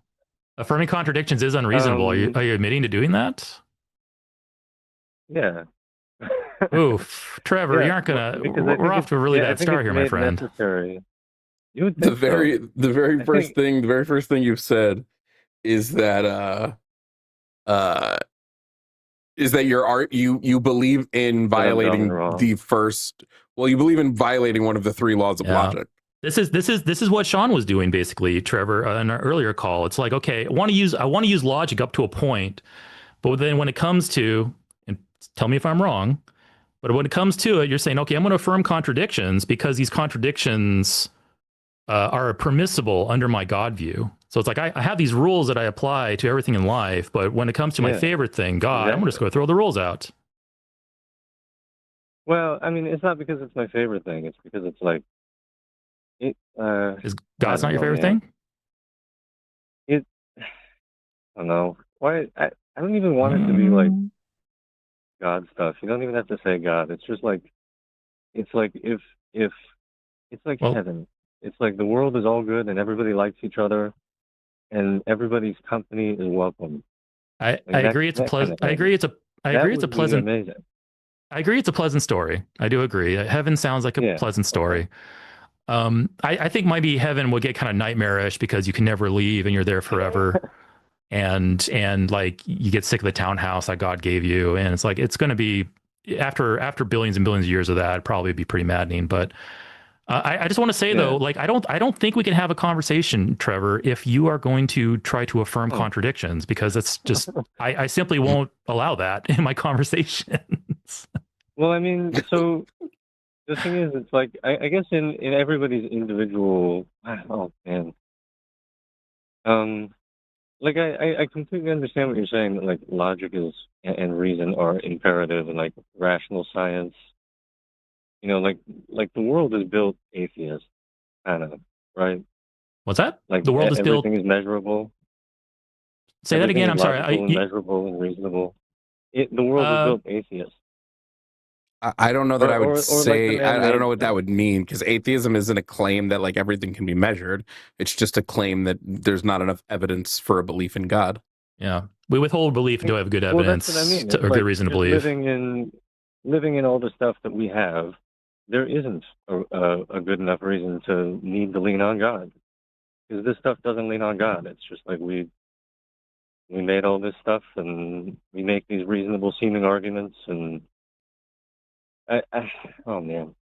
I'm not quite sure what you're getting at. It's so hard to defend irrationality in every religion at once. I agree. So why are you Well, trying? that's why. Yeah, that's why we're confused why he went that way. Yeah, why are you trying this then? If it's hard, like I agree. Doing hard things is worthwhile, but what you're trying to do is an impossible thing because you're trying to affirm contradictions. By definition, are impossible. Seems like it. Like for instance, I don't Trevor. know. You have an all-powerful God who cares about emotional justice as the outcome, and who gives you an eternal afterlife right after you die. So to do all that, he kind of has to have like contradictions for individual groups of people. Why? So like I'm thinking about why like, believe if you think about like Trevor. like hold on, Trevor. Okay. Hold on. Why even believe that story? Like what you said about God and sending his son to die. Why even believe any of that? Oh, I didn't say send the son to die, but it is that kind of thing. Maybe I misheard you. But the thing that you said that God does, why believe that? What's the reason to believe it? Oh, that he defends like an emotionally just outcome for everybody's lives. Why believe that? That's another claim. But like, why believe it? Why believe it? It's the holy books. If you look at just like the, and then we'll look at these holy books. Why believe the holy books? This God is super unethical. Well, hold on, Trevor. Why believe the holy books? Because, I mean, literally, because to my feeling, they hold water. It's like it is kind of a can your feelings does kind of come down to an intuition, right? Can you feel one way about something, but that something be false? Like I'm pretty okay. So like my thing earlier about Jovan being a secret millionaire, he totally is, by the way. Like I can have a feeling about this, but my feeling doesn't at all tell me whether this is true or not, right? Well, I don't know. How does he hold himself? Is he wearing? What is he wearing? He's really good at being that secret millionaire. Like, but here's the thing, okay? Like, so take this statement here, Trevor. I'm saying, like, Jovan there would be like an emotional reality to that informational position he would hold. If he knew he was like, he wouldn't have certain nervous. He wouldn't be thinking about his rent in a certain way. He'd be drinking out more. He'd be something. I don't know. I don't know what. Trevor, getting back to this, you're talking about how Jovan behaves, but what we're talking about is the feelings that you feel when analyzing the claim. So Jovan's actually not part of this conversation directly. This statement here, Jovan is a secret millionaire. Okay, it has a certain number for its probability of being true. If I get angry at this statement, does that probability change at all? Like, let's say the probability of this being true is 5%, and I'm now angry at this claim. Did that 5% go up or go down, or stay put? I mean, kind of. Really? I can get angry at a piece of paper, and then that makes the probability go up? I guess it makes the probability of truth of other things about you go up. And then if you hold on, no, you're trying to get out. Trevor, hold on, Trevor, my friend, lock in and listen to my question here. I'll just spell it out for you. I can get angry at this statement. I can get sad at this statement. I can get excited at this statement because I know Jovan's going to totally give me that loan.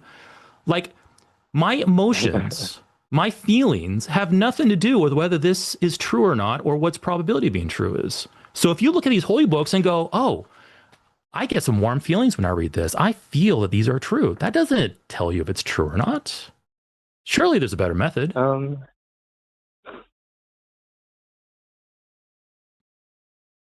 That's interesting. It's like I feel like we're talking emotional now, but we're kind of lacking. We're in like this hypothetical, and I don't really want to like. I asked you why believe the holy books, and you said it feels right, and I just demonstrated to you that feelings don't have anything to do with it. Trevor, I'm an atheist right now. Trevor, listen. Trevor, listen. Right now, I'm an atheist. Why should I be Christian? There you go.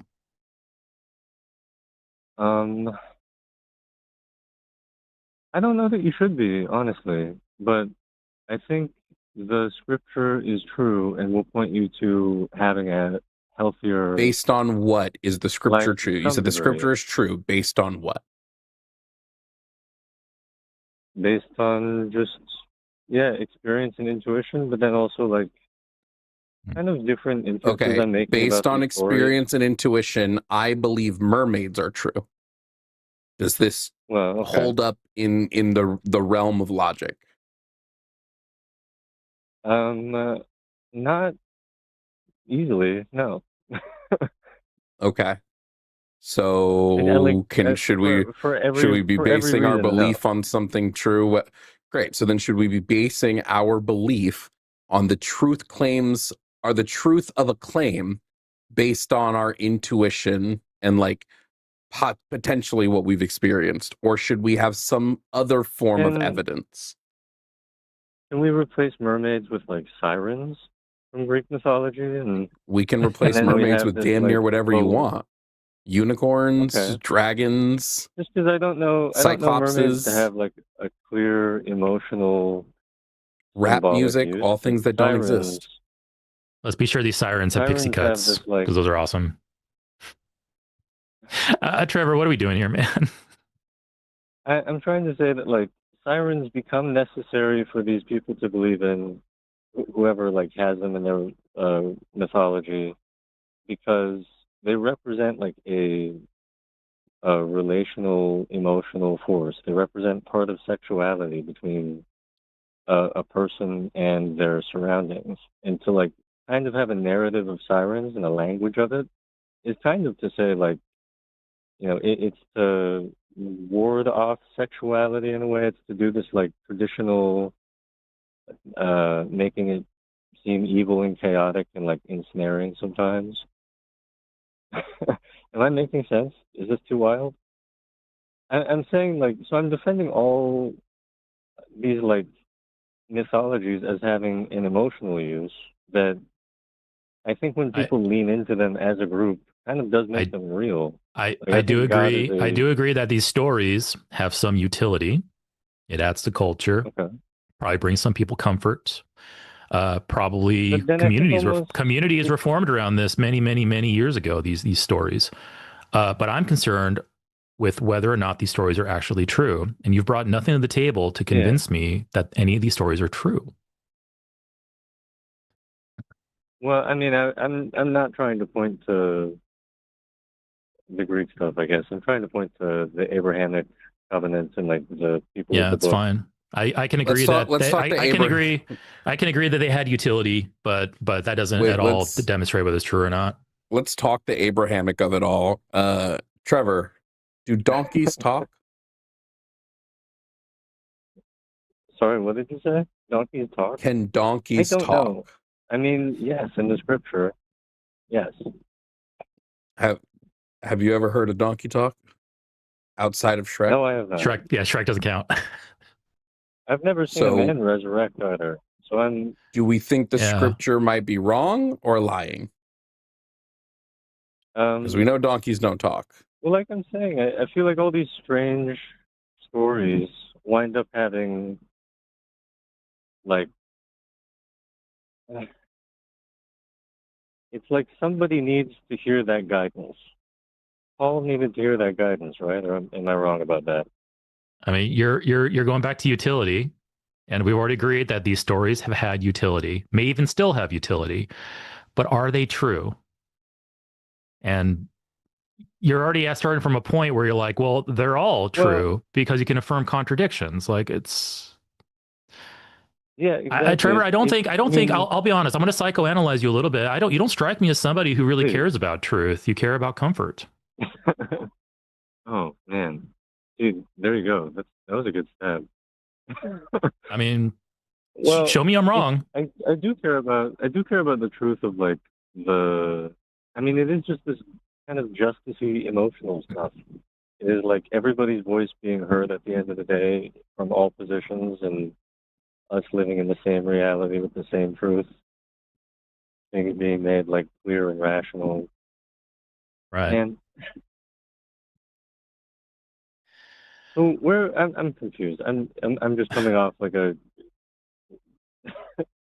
disconnected hypocrite, or I mean, it is like too open to too many confirmation biases, I guess.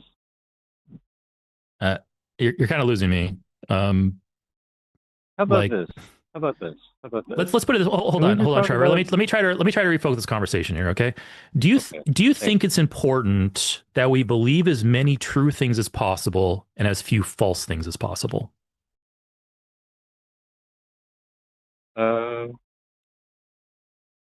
I would say yes very easily, except for some people are in positions where to accept something puts them in pain. I'm not talking about other people, Trevor. I'm not talking about other people. I'm talking about you. This is a question directed towards you. Yeah. Would you say yes to the question? Yes.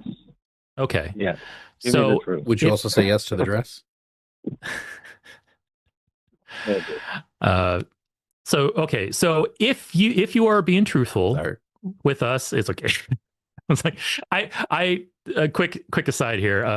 Reality TV, like, I hate. So whenever somebody mentions something like that, I'm like, you kind of short circuit me. But anyway, okay. So Trevor, you just affirmed that, okay, you want to believe as many true things as possible and as few false things as possible. What is the best way to do that, Trevor? Do you think? I mean, expose yourself to just a lot of information and process it. Kinda, but information is just information. But the question is, how do you determine whether that information you're receiving is true or not? Like when somebody makes a claim that sirens exist, how do you determine whether it's true or not? Like, what's your process? I mean, if I'm moving through the world right now, they don't exist. I'm sorry, what? But if I'm moving through the world right now, they don't exist. What doesn't exist? I encounter someone who's using that language or like enacting that. I think we're losing the thread here. I think we're losing the Trevor. I think we're losing the thread here. I'm asking you what process you use to determine whether something is true or false. Like, for example, my claim that Jovan's a secret millionaire. So, safe to say, you don't have a definitive answer to that question. Jovan could be a secret millionaire, or Jovan might not be a secret millionaire. Those are the only two options. They both can't be true at the same time, because that would be a contradiction. And I know we're going to have to go over that here. They can't be true at the same time. It cannot be the case that Jovan is a secret millionaire and not a secret millionaire at the same time. It cannot be the case. Yeah. So, but one of those two are true. How would you go about figuring out which one is true? I would look at some kind of ledger in the end. I would get a document. His bank account? From some credentialized person. That's a good start. Find some evidence. Someone wrote it down, and it was in one state. And money is that way. It's like an object on a ledger that is logical. Yeah, that's a great start. That's a great start. Find a ledger, find a bank statement, maybe get his stock, a printout of his current state of his stock portfolio. But here's the thing though. There's no here's the thing though. The claim itself written down isn't enough. And when you're appealing to holy books as the evidence, you're just appealing to the claim. This goes back to our conversation at the very beginning with Sean. More so, it's But here's the thing, writing it down and making a claim doesn't make it true. It is just the claim. So you said, okay, well, hey, because I wrote this down, that doesn't make this more true.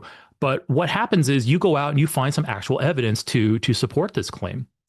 So in the case of Jovan being a secret millionaire and you do that investigation, that's an excellent way to go about investigating. Why do you not take that very solid, very robust method and apply it to the stories in the holy books? Why don't you do that? Because the God in the holy books is doing things that ask you for faith outside of your being able to read a ledger or make a reading ahead of time. But that's the thing, though. We're asking you, how do you know that's true? Because of all these insane stories in these scriptures, I think you're missing my point here, because now you're back to the claims. I'm asking you how to investigate the claims, and you say, what's the evidence of the claims? And then you just go back to the claims. For instance, what was it? First Kings. Okay. In First Kings, Elijah and the competing Baal worshippers at the time. It's First Kings or Second Kings. First Kings 18, I think. Elijah put God to the test in that story in the book of the Bible. Elijah and the Baal worshippers both were saying, Elijah was saying Yahweh is the real God. The Baal worshippers are saying, no, Baal is the true God. They had a throwdown. Yeah. And they conducted a test with it was a test having to do with firewood and prayer and which god would light the firewood on fire. Like that's a good test right there. So like for instance, like I don't know, let me hold on 1 second. Well, but he doesn't do that kind of thing anymore. He does like there was does God does your God does way worse. Yeah, hold on. Does your God still interact with the world today? Does he like cure diseases? Save people from certain death? He like preserves the path to curing diseases. Yeah. Okay. Trevor, do you think God, whatever, Trevor, in kind of whatever God you believe in, yeah? whatever God you believe in, do you think that God is an all good being? I don't know. That's complex. Like functionally, yes, but it opens What does that him mean up to doing functionally? Yes. things that appear ungood. He appears to demand child sacrifice, or he appears to, be simply. Let me ask you, Trevor, a question. I'm asking. This is me directly asking a question to 27-year-old Trevor. Okay, Trevor, if you're walking down an alley, you're walking down an alleyway at night. It's dark. It's night, and you see in this alley a man about to assault a woman. You see it. You see it's about to happen, and beyond a shadow of a doubt that you, Trevor, could stop this assault from happening, and no harm would come to you. You could just stop it from happening. Would it be a good thing if you stopped it? Yes. Would it be bad if you ignored it and continued walking? Yes. Why does God ignore every woman ever getting assaulted ever if he's a good being? Well, because I'm an agent in the world of free will, and God doesn't have free will. Set it up for me to be, or like someone to be wandering by. So let's actually take what Jovan just said, Trevor. Let's take what Jovan just said. I want to Trevor, hold on. I like where Jovan's going with this, but maybe let's reframe it just a little bit, okay? Rather than woman being assaulted, okay? Let's say I mug somebody in an alley and I douse them in gasoline and I'm going to light them on fire. Why doesn't God stop me from doing that? I don't know. He's probably not been pushing you toward that. He's probably been restraining you for a while. Why are you in this alleyway lighting someone on fire? No. Trevor, why doesn't God stop me from lighting that person on fire? I mean, because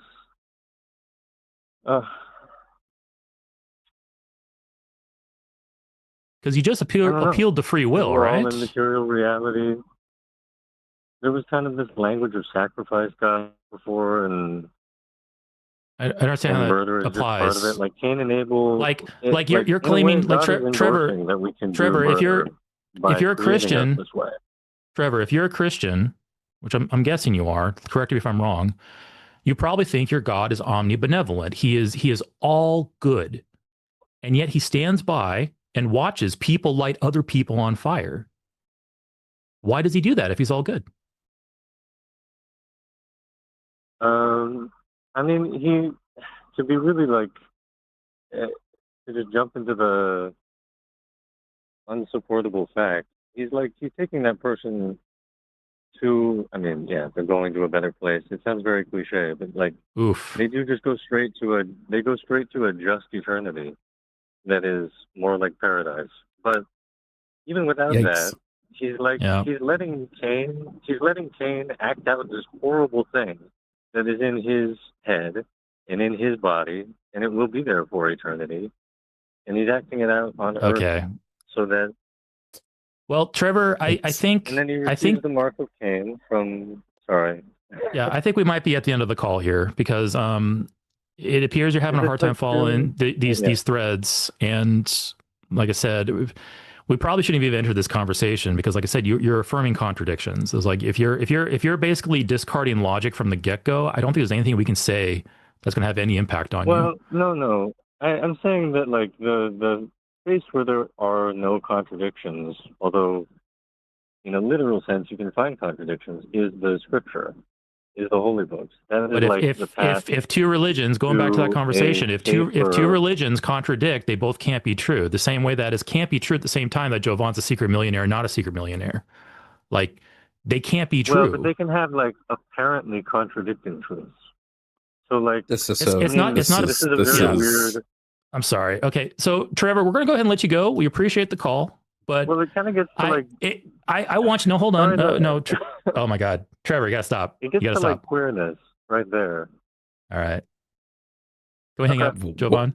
what was that at the end? I don't know. Goodbye, Trevor. It's another tangent. What about queerness? I know. Like that was okay. It was like, all right, now we're Okay. entering troll territory. Yikes. So anyway, Jovan, I'm sending you Ooh. my Venmo. Sending you my Venmo, right? You're gonna spot me a few G's, right? Yeah, with my millions, 100%. Yeah. Okay, cool. If I was a promise won't tell millionaire, anybody. bro, I would be blessing like every like literally every single if it's what am I trying to say? If it's like GoFundMe, Indiegogo, I'd be up here like making it rain if I had Elon Musk levels of money. Yeah. But anyway, folks in the audience, if you're like, no, I think contradictions can be affirmed when it comes to God, like what Trevor was trying to do, and also kind of what Sean was trying to do before, you need to ask yourself, why are you doing that? Why are you throwing the rules out when it comes to your favorite thing? Like that's not honesty. That's not consistency. And what I was trying to get to with Trevor was when he was saying like, all the religions are true. And then at the very end there, he's like apparent contradictions. No, we have very solid contradictions between certain religions. Like Yeah. for instance, Christianity versus Islam. Christianity says Jesus died. It's the whole crux of Christianity is Jesus died, D-I-E-D, dead for your sins. But then Islam, 100 years later, say actually no, Jesus didn't die. It was like it was faked, or the records were forged. Jesus actually wasn't executed. Jesus was a special guy, like from God, but Jesus didn't die. So you have Christians saying Jesus died. You have Islam saying Jesus did not die, at least not from the crucifixion. That's a contradiction. Both cannot be true at the same time. And if you want to sit there like Trevor was and saying, you know what, I'm going to accept these contradictions, you are completely throwing reason and logic out the window. You can now make anything fly. And that's not the way to theists truth. tend to operate. That's why I really like the alleyway question, because it is just a very easy yes, it would be bad if you did this. Yeah. And so it's like, okay, so then God is bad. We didn't get to it, but I know like a lot of times we use examples like SA and other like horrible things that happen in the world, and then we ask the question like, well, why didn't God stop it? But the reason why I went to lighting a person on fire is because we have a very solid example in the Bible of God preventing people from getting lit on fire. And that's the story of Shadrach, Meshach, and Abednego in the book of Daniel. So when a Christian wants to appeal to free will, which is why they say like, oh, well, that's why God doesn't intervene, because he wants to preserve free will. We have a concrete example in the Bible of God doing just that. God made Shadrach, Meshach, and Abednego fireproof. So fireproof that they were in a furnace and basically walking around inside of it. And this furnace was so hot that the guards that threw them in there died because the furnace was so hot. But God made these guys fireproof. If God can make somebody fireproof and not violate free will, why can't he make somebody murder proof or rape proof or assault proof or mugging proof or cancer proof? Like God could do all these things. Anyway, yeah. I know why. It's because he doesn't exist. Oh, but let's see. John from Florida, who's a theist, wants to tell us that he does. So, John from Florida, you are on the line with Jovan and Eric. How Hey, are John. you doing today? Good. How about you? Of course he exists. That's why I'm calling. How are you Well, I guys? can't wait for you to prove the unprovable. John, what religion do you follow? I'm Catholic. Okay. Now, are you going to talk to us about just God in general, or are you going to specify and prove to us that the Catholic God is real? I would like to help all atheists because I was a former atheist, turned to a theist. Well, that didn't answer the question I asked you. Yeah. Oh, What was the sorry. question? Okay, I'll Yeah. try again. What was the question asked of you, John? I'm sorry. Go ahead. Do you remember the question that was asked to you, or do you want us to repeat it? I'm sorry. Repeat it. Yes. Okay, go ahead, Jovan. Yeah, are you going to prove to us that God is real, or are you going to prove to us specifically that the Catholic God is real? I don't think that's the right question. There's only one God, and basically, I'll just start off with saying Abraham is Catholic, and this needs a lot of unpacking. Yeah, Abraham was supposedly Jewish. That was well.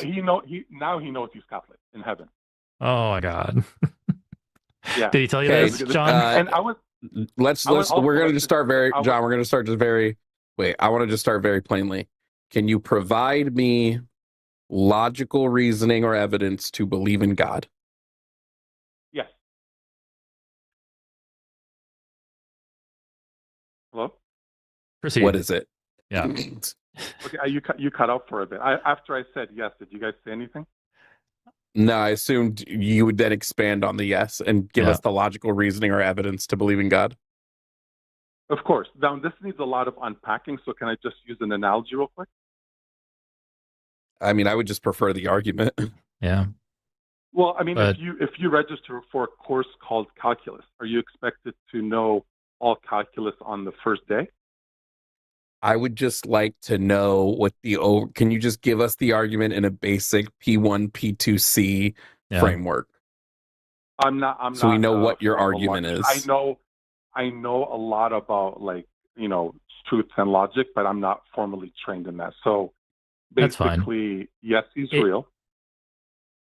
Okay, that's the claim. And I was a former atheist, so I can. That's nice. I can go through many steps, and it needs a lot of qualifications and a lot of things to make this understandable. But I would also like to approach this without even the Bible. We don't even need the Bible. Not that the Bible's not important. I actually agree with you because you should be able to show us that just a generic God exists first before narrowing it down to the Christian God. Sure. So yeah, sure. Let's leave the Bible out. So what is? Sure. So when Jovan was asking for P1, P2 conclusion, we're not philosophers, we're not sticklers, but like an argument, if you want to convince us of something, an argument is our statements of truth that the conclusion that must lead to the conclusion. The conclusion, like if a series of statements of truth, and if all of those are true, the conclusion is inescapable. Like that's what an argument is. So can you give us like your first premise, your first statement? Other than God is real? That's the conclusion. Are you saying how to? So that's the conclusion you just gave us. So God is real is the conclusion. So I'll write this down. Okay. C period. God is real. So we now know what we're building towards. Okay. What's your first premise? What's P1? Why is he invisible? That's a question. Does it have to be a question or a statement? Okay. Yeah. So remember what I said earlier, that each premise is a statement of truth. So questions are not statements of truth. So you said he is invisible? Okay, no, I changed it right away. I said he is invisible. I understood what you meant. Sorry. So capital H-E. Let me start. If he exists, he is invisible. Something obvious. No. Okay. You're trying to get to the conclusion that he does exist. So what lends itself to that conclusion? So you can't start with if he exists, because the conclusion is supposed to be he exists. Actually, Jovan, I'm going to push back against what you just said there. Because he first said Jovan, or I'm not Jovan, I'm sorry, Trevor, or John, sorry, I'm getting my names all mixed up. John first started with a question, which wasn't a valid premise, so he got rid of it. That's great. He then moved to he is invisible, which I agree. If that was what he stuck with, that's begging the question. But he moved to the statement, if God exists, comma, he is invisible. That's actually a valid first premise, because the conditional is if God exists. So that's actually a perfectly fine first premise. You know if what? God exists, he is invisible. What's your next premise? What's your next premise? Built on that, because he wants us to have maximum freedom out of love.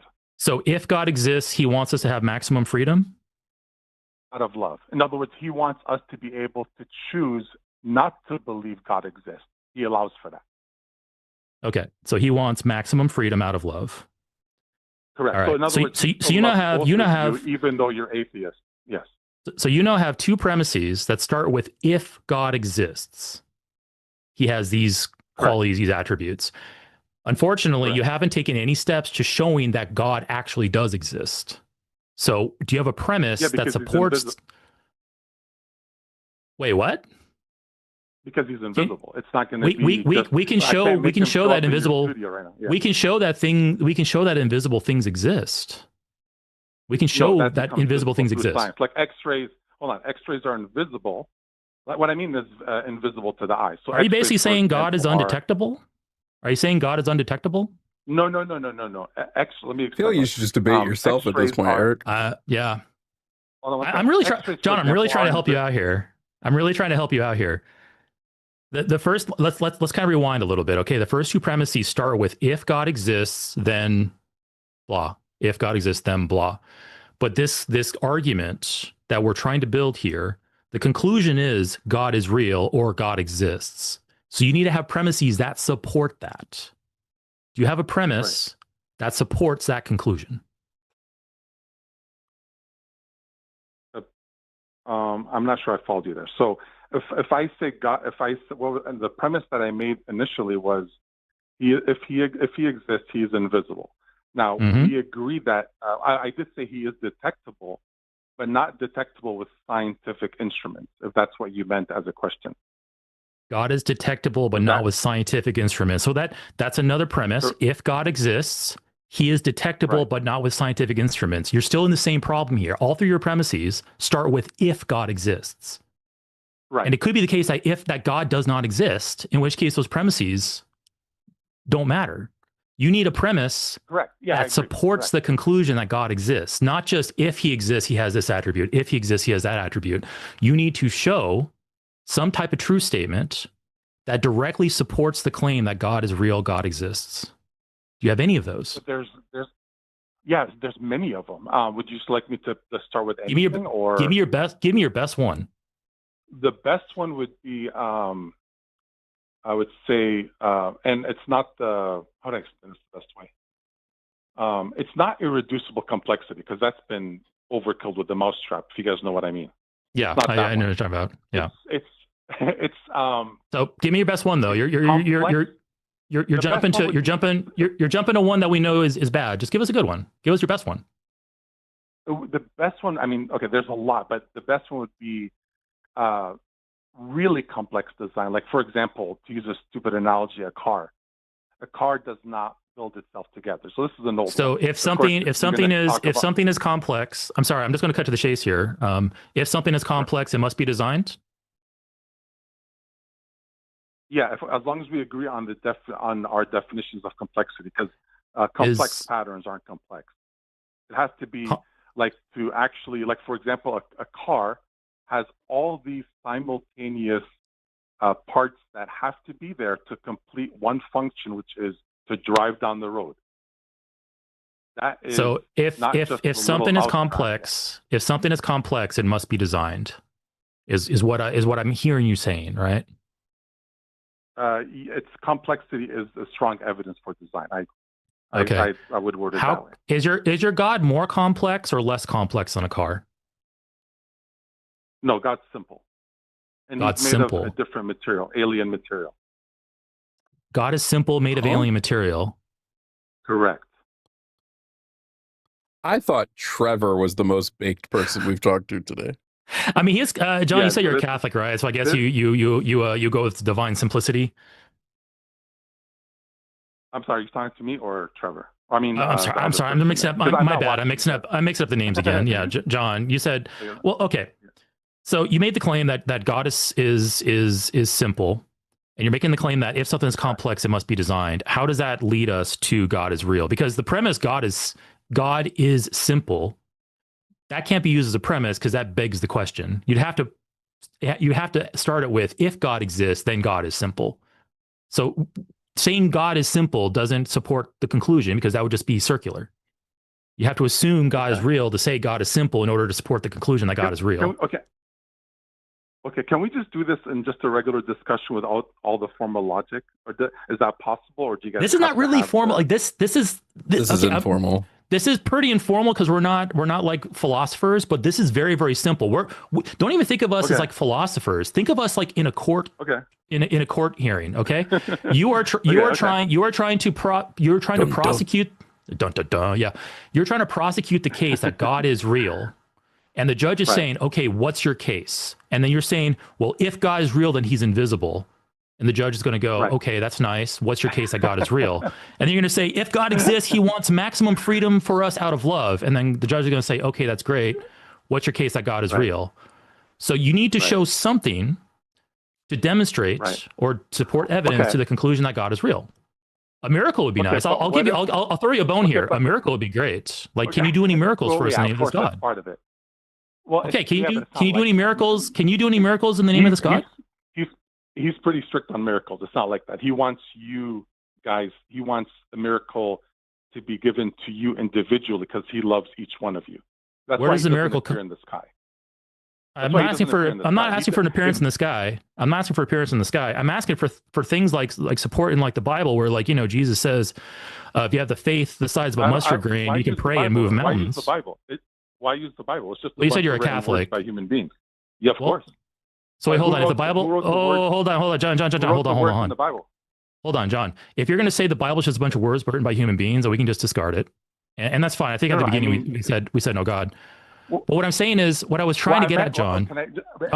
In context, I will let you, John. Hold on. I will let you speak here in just a moment. What I'm trying to say is, I was trying to give you an example. You don't have to use the Bible, okay? But the Bible puts out a clear criteria from Jesus, saying that if you have the faith the size of a mustard grain, you can pray and move a mountain. That's a good test that we could do. So if the God has like criteria for tests like that, and then we engage in those tests, that would generate evidence that this God is real. Do you have anything like that? Yeah, but it's personal evidence. It's not. It's sort of like in between science and personal experience. It's not fully science, because if science can detect God, then he might as well just be in the sky. I'm not even talking about science. I'm just talking about a simple. I'm talking about a simple test. This is amazing. I know. But let me just make one sentence that explains it. Oof. If God wanted to be detected by science, he would be visible in the sky. You go, here, come poke me. Come poke at me. Does your God affect? Does your God affect things? Wait. Yeah. Hold on. Go, Jovan. I just want to make sure I'm understanding John correctly. It's that God exists. We have no evidence he exists because he doesn't want us to see the evidence. He hides. Scientific evidence. There's a big difference between scientific evidence and personal evidence. So God is just like the Loch Ness Monster, or like Bigfoot. If we really wanted to find Bigfoot, he'd show himself. Those are just made up. No, because those are just made up stuff by human beings. So, John, I'm going to lay down some. I'm going to lay down some something you might have. I'm going to lay down something you might not have thought of, John. Does your God affect the physical world? Yes. Then he's testable by science.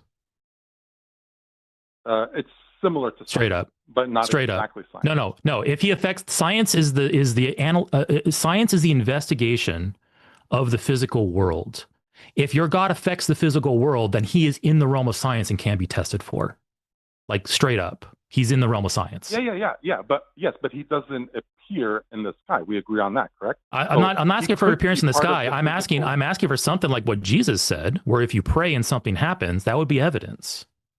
Yes. We need a test. We need to do something to show that there's actually something there, and this is not just wishful thinking, mythical stories, lore, delusion. Like, we have all these plausible explanations for what you're claiming, and I'm asking for just a shred of evidence to increase the probability of what you're saying is true. And so far, we haven't gotten anything. You ask him to reveal himself to you, and you stick with it. You stay persistent.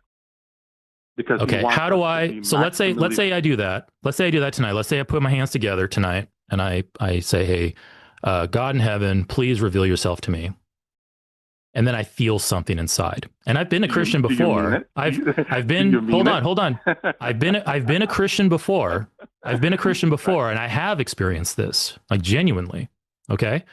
How do I determine Well, whether that's actually? Hold on, John. I'm in the middle of my question here. I've done this before. I was a Christian for a majority of my life. I was a Christian. I have felt the stirring of the Holy Spirit. I have felt God coming over me when I was having a prayer. Phrasing, sorry. But how do I differentiate that between the two options of God is real and actually doing these things versus I'm just being delusional, I'm just imagining it? What's the mechanism by which I determine which of those are true? By being honest. Someone could lie about, and someone could that's be the thing. ignorant. That's the thing. I'm asking what mechanism I use to determine which one's true because I am trying to be honest. Incredible. Saying that the honest answer is God is just reaffirming the claim. That doesn't help me at all. What do you mean? What do you mean by that? I didn't get that last part. I asked you for the mechanism by which I would determine that either God is real versus I'm just hallucinating, I'm just fooling myself, I'm just imagining it, one of those. I need a mechanism by which I determine which of those is true. And you said, well, just be honest. And that doesn't help me at all. Correct. Asking for the mechanism is me being honest because I want to be sure that what I pick is actually the most likely to be true. But how do I know you're being honest? And again, this is just, I want to speak bluntly, but respectfully. I'm just logically speaking, how do you know the person talking to you is being honest about asking God? Like, for example, you said... How do you know the person is being honest?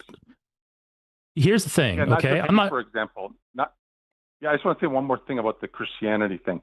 I'm not going to use you because everyone... I want to use someone like person X. Person X can say they're Christian. Does that mean they're Christian? Yes or no, I don't know. It depends on them. But we're muddying up the question. We're muddying up the question here. Let's just say, John, for the sake of conversation, that 10-year-old Eric, when he was praying, was being honest. So you have 10-year-old Eric praying, earnestly praying, feels something. Now, 10-year-old Eric has to ask himself, is this God talking to me? Or is this just something that my mind is generating and I'm imagining it? What's the mechanism by which 10-year-old Eric, who is being honest, determines which of those is true? You can't. If the question is there, then the mechanism just needs more time. If you can't, God created time. If you can't, I know. I'm sorry. We're about to move on because so John, hold on.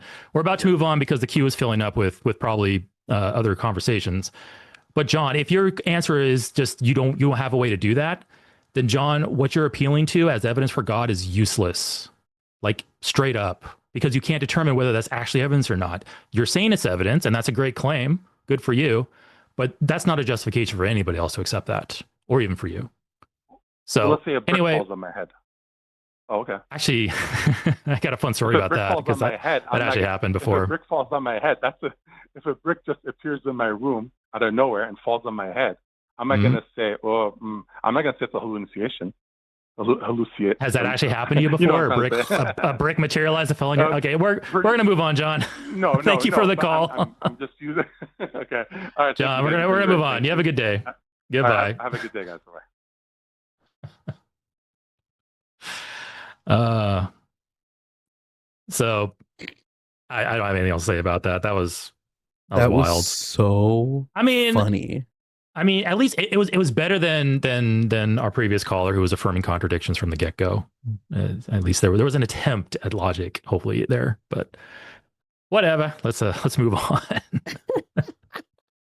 Fun, all right, okay. Fun, actually, sorry. Let's maybe have a little palate cleanser here. Fun story. So I was a Jehovah's Witness, and Jehovah's Witnesses they build their own churches basically. Like they don't contract them out to when they don't have to, they'll usually source labor from the local witnesses in the area to build their kingdom halls.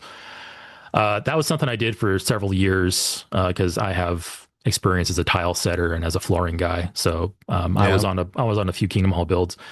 I was at a build, and it was just a gigantic concrete slab. And they had already dropped off a big pallet of sheetrock. And what you usually do is when you have a massive building like that, like a big hall, you pour the concrete slab and they'll deliver materials and place it in the center of the slab because they expect the framing to be built up around it and the roof. And now all the stuff like the sheetrock and other things is already inside. You don't have to worry about moving it from the outside to the inside if you just drop it on the slab. Anyway, long story short, on the slab, I was probably about 25. I was on the slab. We were all having lunch, and there was a big pile of sheetrock behind me, and I had a big tarp over to protect it from the rain. And this tarp was being held down by cinder blocks. The pile's probably about 7 feet high, cinder blocks up there. I'm sitting down with my back against this pile of sheetrock, having my lunch, and the wind is kind of like whipping that tarp kind of all day. What was happening was, as that tarp was whipping, that cinder block was slowly, there were cinder blocks up there slowly moving towards the edge. And one cinder block fell on my head while I was eating. And I didn't have a hard hat on because it's just a slab. Like there's nothing above me. So I didn't expect to wear one. Yeah. But anyway, the block managed to deflect off the back of my head. Like the broadside hit me at the angle at which it just basically lightly hit my head, then slid down my back, like scraped up my neck, but it wasn't like brain damage. But everyone saw what happened. They came over to help me, and they were like, at the end of it was like, oh man, Eric, the angels are protecting you, because they just watched a cinder block fall in my head. And it was just affirmation to these guys and me at the time that, angels are watching after me, because a block fell on my head, and then it didn't hurt me. But I've been on plenty of Kingdom Hall builds, though. I've seen plenty of injuries. I've seen a guy like shoot a nail through his hands and blah, blah, blah. And I'm like, well, why isn't God protecting those guys? Why did God protect me and not the other people? I know people who died on builds. But anyway, it's just really funny because it was kind of that confirmation bias, like that cherry picking, where that was a data point. That was a data point that supported angels, but then they ignore everything else. But anyway, it's a tangent. I notice it constantly.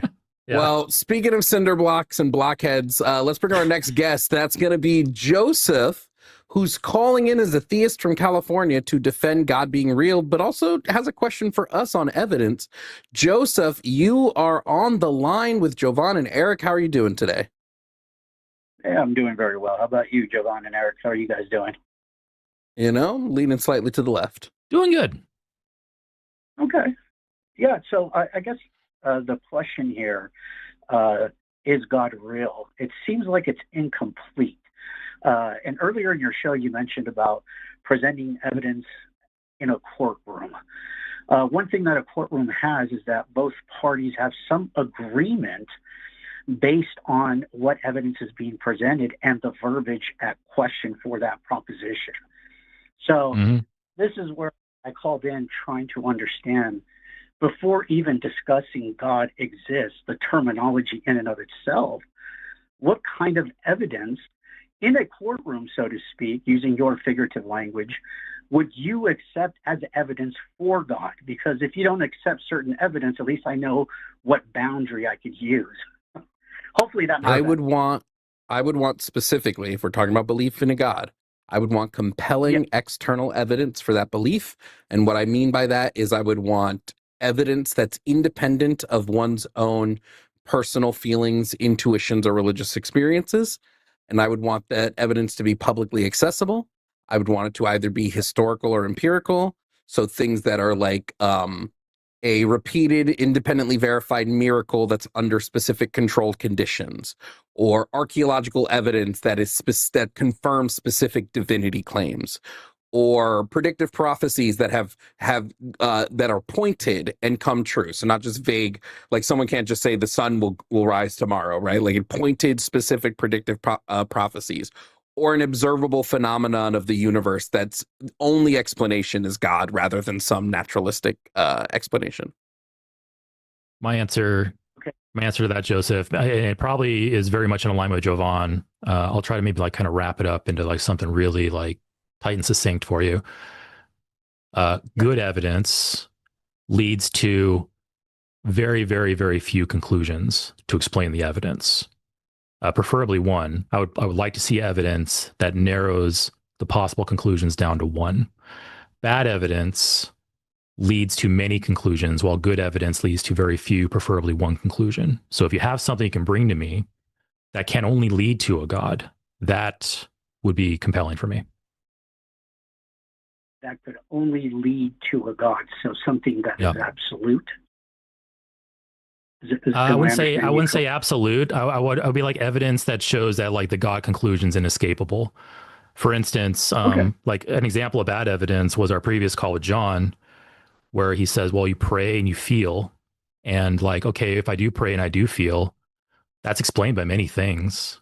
It can be explained by God, sure, but it can be explained by me being delusional, hallucinating, lying to myself, having false memories. It could be the bad pizza I just ate. Like, praying and feeling leads to multiple conclusions. And if it leads to multiple conclusions, I'm gonna choose the most plausible conclusion, which is going to be in the natural, because the supernatural is implausible. Okay, I see where you're going. So yeah, let me try to convince you here. So would you agree with the proposition that some things exist dependently, that they themselves do not contain within themselves the full reason for their existence? Would that be something that you would consider? I guess, sure. Like, I don't have what's in me to exist. I depend on my parents to exist. So sure. Okay, so then if we follow that logic, like you said earlier, with premises lead to the conclusion, then I think a complete explanation of a dependent reality can't consist only of further dependent things. Does that make sense? I'm sorry, say that one more time. Yeah, say it one more time, because I feel like you snuck something in there. Go ahead. I want to write that. I want to write it down so that I know I'm not mistaking the stuff you're saying. Go ahead, say it again, Joseph. A complete explanation of dependent reality cannot consist only of further dependent things. How are you defining dependent in this scenario? Well, what would you consider dependent? And then I could kind of work with that. Well, you used it. I don't know how you're using dependent in your. Yeah, I gave an example. In your claim. I gave an example of me being dependent. Yeah, think of a borrowed book. We'll say that Alice borrows a book from, say, Bob. Eventually, someone is actually going to own that book. If everyone only borrowed it, then no one has the authority to kind of lend it in the first place. Does that kind of make sense? Would that be a good example? I don't think so. I'm a little concerned, kind of rewind a little bit. I'm a little concerned that your statement, you said dependent reality. So it feels like you're already kind of begging the question there by calling reality itself dependent. To me, it just feels like we're going back to the contingent argument. Feels that way, yeah. I guess you could say it does fall under the contingent argument, but I'm slowly kind of trying to clarify on the verbiage of the word. That way it doesn't really. That way I'm very specific in what I'm saying. So that's why I gave. Did the contingent argument have like? Did some famous YouTuber I don't know about make a video on it recently that it has become every theist's main argument? Like in the last month, I feel like it has become the prime argument. Well, I mean, I think it depends the contingency argument that you're going to use. So, I mean, what I'm trying to present here in our discussion is that there are some things that we've already agreed to the premise that some things do exist dependently. They don't actually contain themselves the full reason for their existence. So if you grant me the premise, it would logically follow, kind of like the example I gave you in regards to the borrowed book, that there's a chain that connects to it. Therefore, it'll lead to God at the very end. And that's what I'm trying to convey to you guys and see if can you prove to us that everything would have to be dependent? No, because I said some things. Everything. I said some things exist dependently, not everything. Okay. No, what's an example? What would be an example of something that doesn't exist dependently? Huh? What would be an example of something that doesn't exist dependently? Well, I mean, if we take the borrowed analogy of the book, it would be something that is not borrowed. Okay. Why not say that's just the universe? Like the chain of dependency goes back to just the universe, and the universe is sufficient to explain that first lender of the book. Well, to be truthful and fair in our conversation, I guess it would lead us both back to presumptions. Because we can never know what started in the beginning, if that makes sense. Whether it's an atheist or whether ideas. So then now it depends on the argument, which argument would make better sense, because we're beginning with presumptions. So yeah. So I generally agree with you there, but there's a symmetry breaker here though, because like, okay, so like we're both in court and we're both arguing for this, and you're trying to argue for the existence of a God being the source of that chain of dependencies. And me being like the defending attorney would say, well, no, I don't think that's established. The universe itself is itself sufficient to explain that.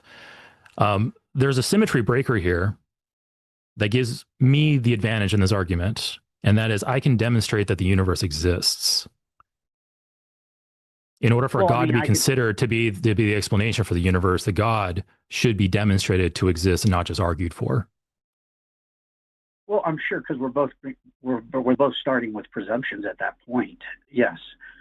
Well, is it a presumption that, hold on, is it a presumption that the universe exists? I don't think so. We're in it. We have evidence of it.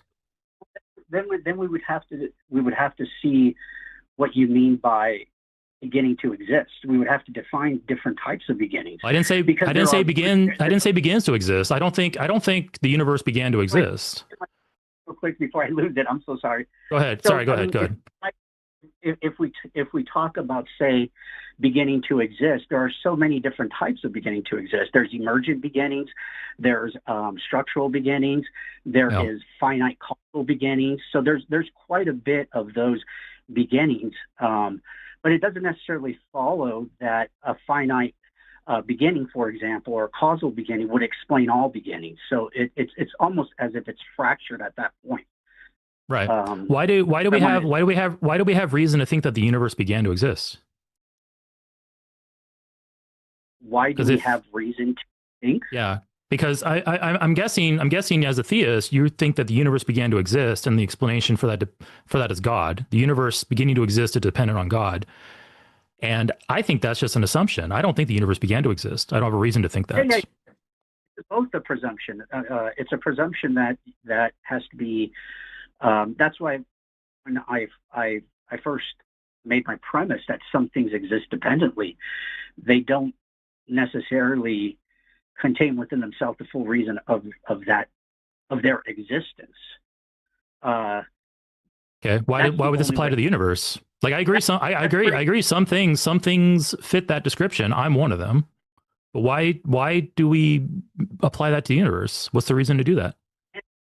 And to be fair, you can apply it to the universe, but this is the best explanation I could give. So hopefully that. All right. So if that's the best explanation you can give, and then the best thing that I can do is say, hey, you know what? I don't have any reason to believe that. I think it might be the case that the universe is just necessary on its own, and it's the start of this dependency chain, and I can demonstrate the universe exists.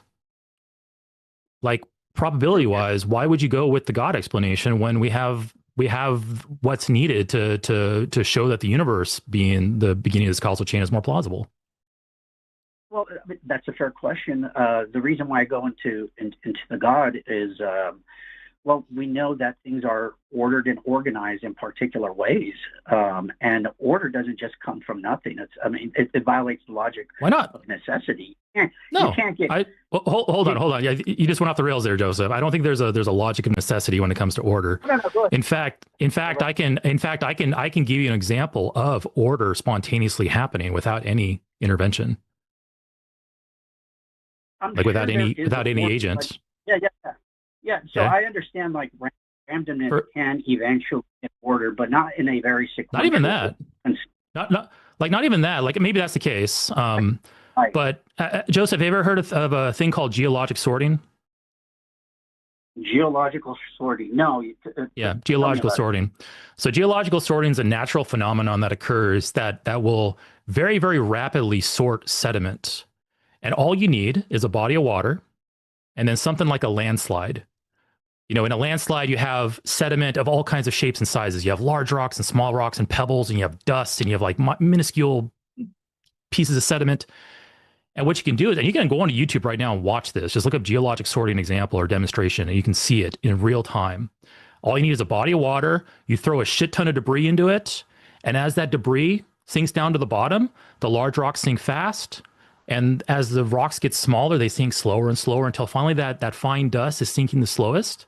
And instantaneously, you have sorting. You go from coarse to fine sediment within seconds. This happens in nature. No agent has to be involved behind it. This can just happen. Right.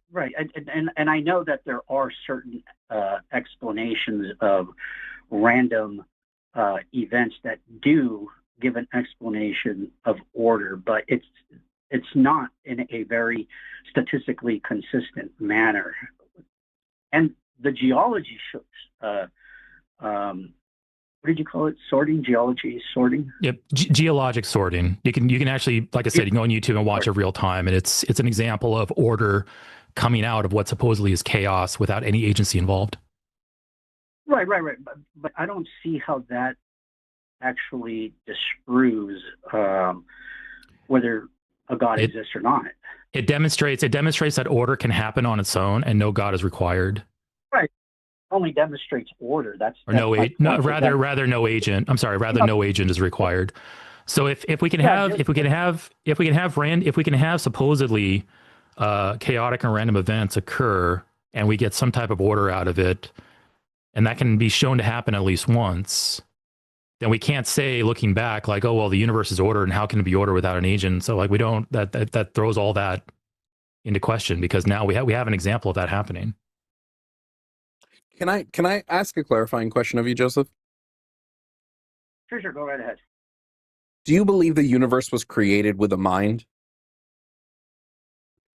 You're right back. Well, I do believe that there is consciousness, but what that means, I do not know. So that, just to be fair, what I'm asking specifically is, do you think that a mind created the universe? Like, do you think that the universe was created with intention? Well, but now we're getting deep into philosophy, so it's not so simple in that sense. So because we do see evidence of, like you said, geological sorting, right? So that means there must be evidence out there that there is some sorting that occurs on its own. So there is chaos that is apparent, for example, but there also is evidence that there is order that's apparent. And then there's also evidence that there is free will that is apparent, that we will something into existence.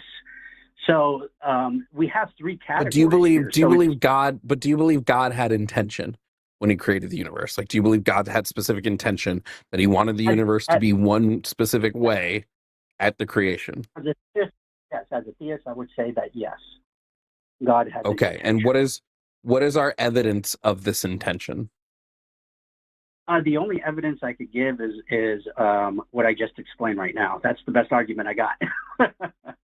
Okay, I don't think that argument is compelling. Okay, that's fair enough. I don't think there's anything compelling in there. My only counter would be, like, have you ever seen a duck's penis? A what? Have you ever seen a duck's penis before? I came back at a bad time. What does that have to do with anything? I don't think anything that created the universe with intention would have created a duck's penis. It's terrifying. It's truly the stuff of nightmares. That's your own personal opinion. Look at it and tell me I'm wrong. That's my argument there, and you guys can do with it what you will. Well, how does any of this get you to theism? So, I mean, we could break down the premises if you want. Well, you're a Christian, right? Yeah. So no, I'm not a Christian. So some things exist. What religion are you? Right. We made an agreement that at least there are some things that exist dependently. They don't actually contain within themselves the full reason of their existence. So that would be my first premise, which we agreed. My second premise, and you guys could break it down, would be a complete explanation of dependent reality cannot consist only of further dependent things. Therefore, reality ultimately depends on something non-dependent. Yeah. So then that would be my third premise. And then my fourth premise would be a non-dependent foundation of reality would be necessary, uncaused, and not merely one physical object among others. And then my conclusion after that would be that it's broadly what theism means by God. That would be that would be my argument there. I forgot. I didn't keep track of the exact premise numbers, but we would just simply reject the premise that that reality itself is dependent. We don't think you have a good reason to assert that. So if you can show that reality is somehow dependent, then that would be interesting, but I don't think you can. Okay, fair enough. Yeah. I appreciate the call. Okay. Well, thank you, Joseph. That was fun. So yeah, you have a good day. Have a good one. Bye-bye. I sat down, I put in my headphones, and the first thing I heard was duck penis. Thank you, Jovan. I think you're muted. You're muted, buddy. Oh, my bad. It's my favorite defense against the universe has intention behind it. Well, they are horrifying. It's the duck penis defense. It's like, what are you gonna get together with the girl duck and make more duck? You're gonna open up a bottle of wine with that thing. I don't know. It's terrifying, right? Yeah, no, and they consistently rape female ducks because their vaginas aren't built to take the duck's penis. There's a lot of rape in the animal kingdom, unfortunately. But that's just the intention, guys. Speaking of intention, it's a beautiful Alex. It's beautiful God's creation. Dolphins and ducks and oh my God.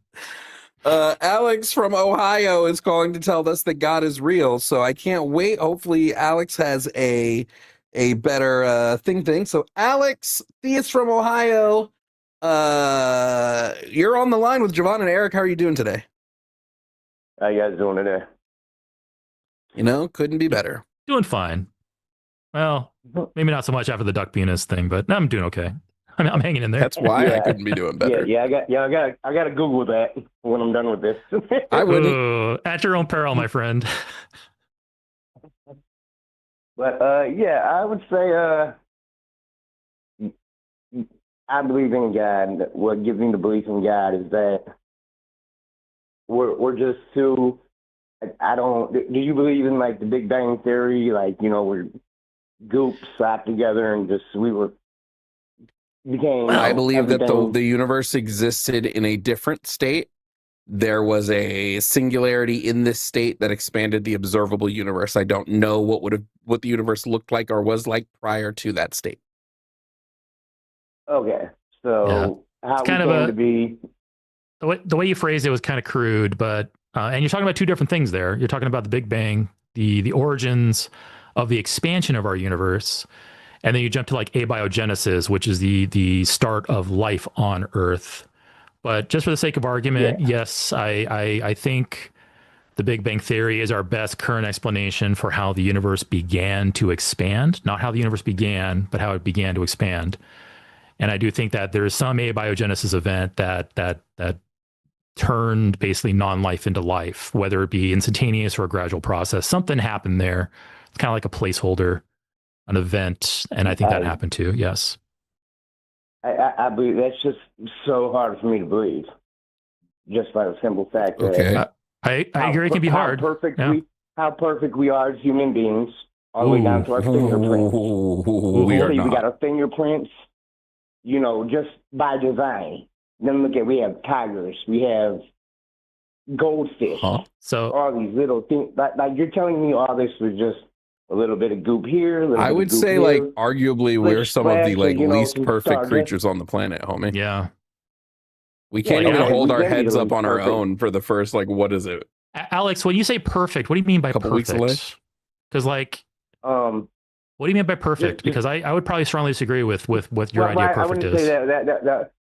Well, I wouldn't say perfect, but by design, like just by so what DNA.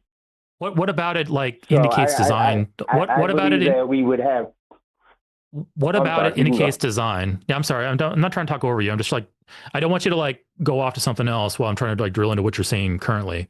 Um, Okay. what about us indicates design? Fingerprints, eye color, Fingerprints and eye red hair, color. blonde hair, just everything that makes How does that indicate design? humans, How does that indicate design?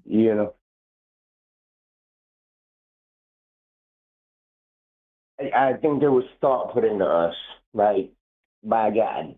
Why think that? I believe that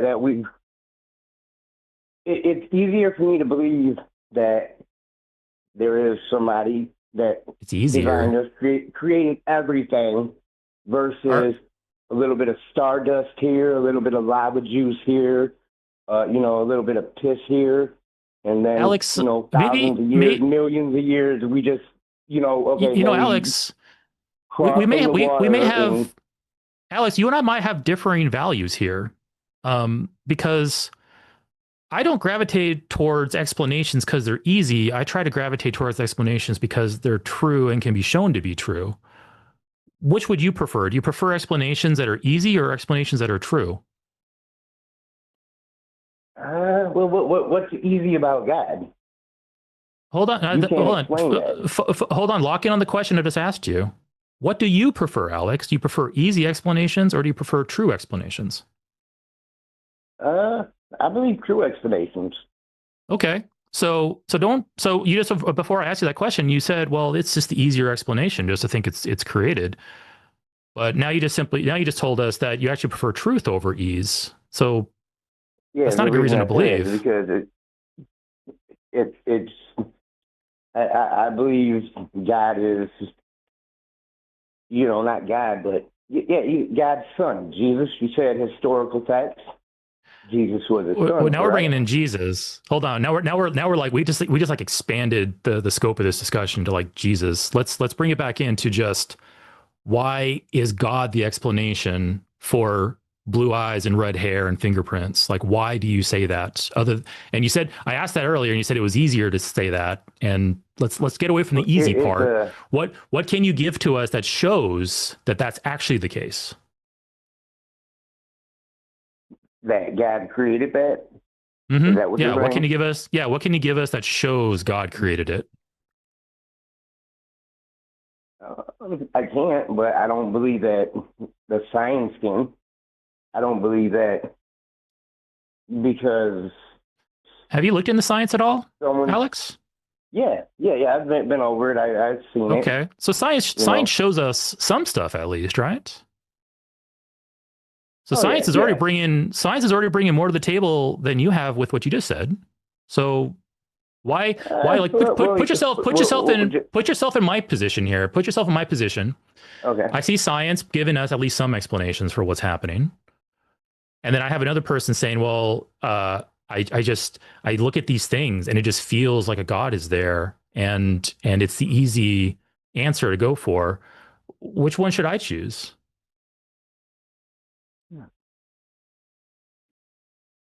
If I want to be truthful, which one would I choose? Well, just because, God reveals some of it to you doesn't mean you can, you can understand it, but it gets to a point where science doesn't understand it.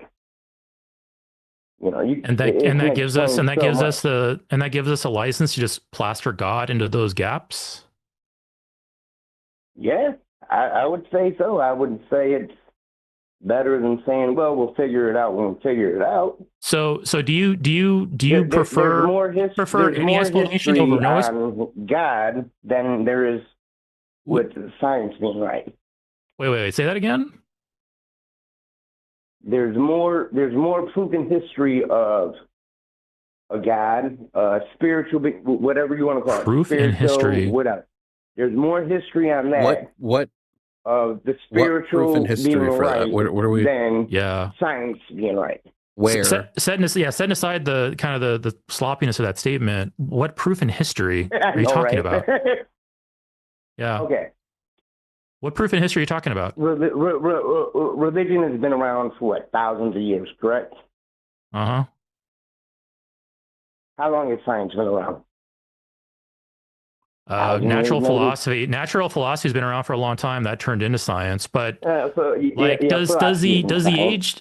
So hold on. If you're trying to compare the ages between religion and science, how does that at all indicate what's the better tool to use and what's more true? How does that at all indicate it? Well, then we can break it down to your court case debate. You know, if you had to prove something in court. Okay, so how does the age of an institution at all correlate with how true its statements are? Well, would you wisdom? You get wisdom in age, right? You know more the longer you've been around. I know some very dumb old people, so I'm going to say no. For the most part. What is happening tonight? I don't know. I mean, Alex, if you want to appeal to the age of an institution, and that somehow indicates that what it claims is more true, then we should all be Hindu. Like, get rid of Christianity, get rid of Islam, get rid of Judaism. We should all be Hindu. Yeah, Alex, which God is real? Like you said, which God is real? I believe in. The God I believe in is just the higher power above. So you're not a Christian? Are you a Christian? Yeah, no, I'm not. I'm a little bit of everything. I don't know what they call that, but I just believe in right. All right, just a general theist. But I mean, Alex, can a religion be the oldest in the world and it still be false? Yeah, it could be. Yeah. So appealing to its age doesn't all help you build a case that what the religion is saying is true or that God exists. Because like I kind of confuse people when I say God, like okay, well, Christian God, this guy, I just believe there's a higher power that created everything. We understand that's what you believe, but we're asking if you can like show it or prove it or give us evidence. And so far, haven't given us anything that we can use. We can go back historically. Religion has been around thousands of years. We know that. Pretty good starting point, right? No. You just admitted just earlier that a religion can be the oldest in the world and still be false. So saying that religion's been around longer than science doesn't at all tell you whether what religion says is more true. Like, I thought we already established this. Yeah, but you're what? What am I going against? A science? If we're in a courtroom, so I'm trying to debate religion versus science, And keep in mind that both keep in mind too, like religion and science, it's not like some type of like exclusive, mutually exclusive thing. There are many scientists who are religious. There are many religious people who accept science. You were talking about like, okay, well, where do you think everything came from? The Big Bang and abiogenesis. Alex, just a generic God, okay? Like, I know you say you aren't adhering to a religion, so let's just take this, just a generic theist God. Is it impossible for this theist God to have used the Big Bang to start the universe, to have used abiogenesis to start life? Is it impossible for this God to do this? No, he would have, because that would be his design. Okay, so defeating those things doesn't at all help your case. Because your God could have used them. Exactly. Yeah. So I think that's so attacking you're agreeing that. So attacking science doesn't at all help you. Attacking science doesn't at all help you with your God claim. Well, I kind of have to attack science to make the science believer, the science person, believe that God created science.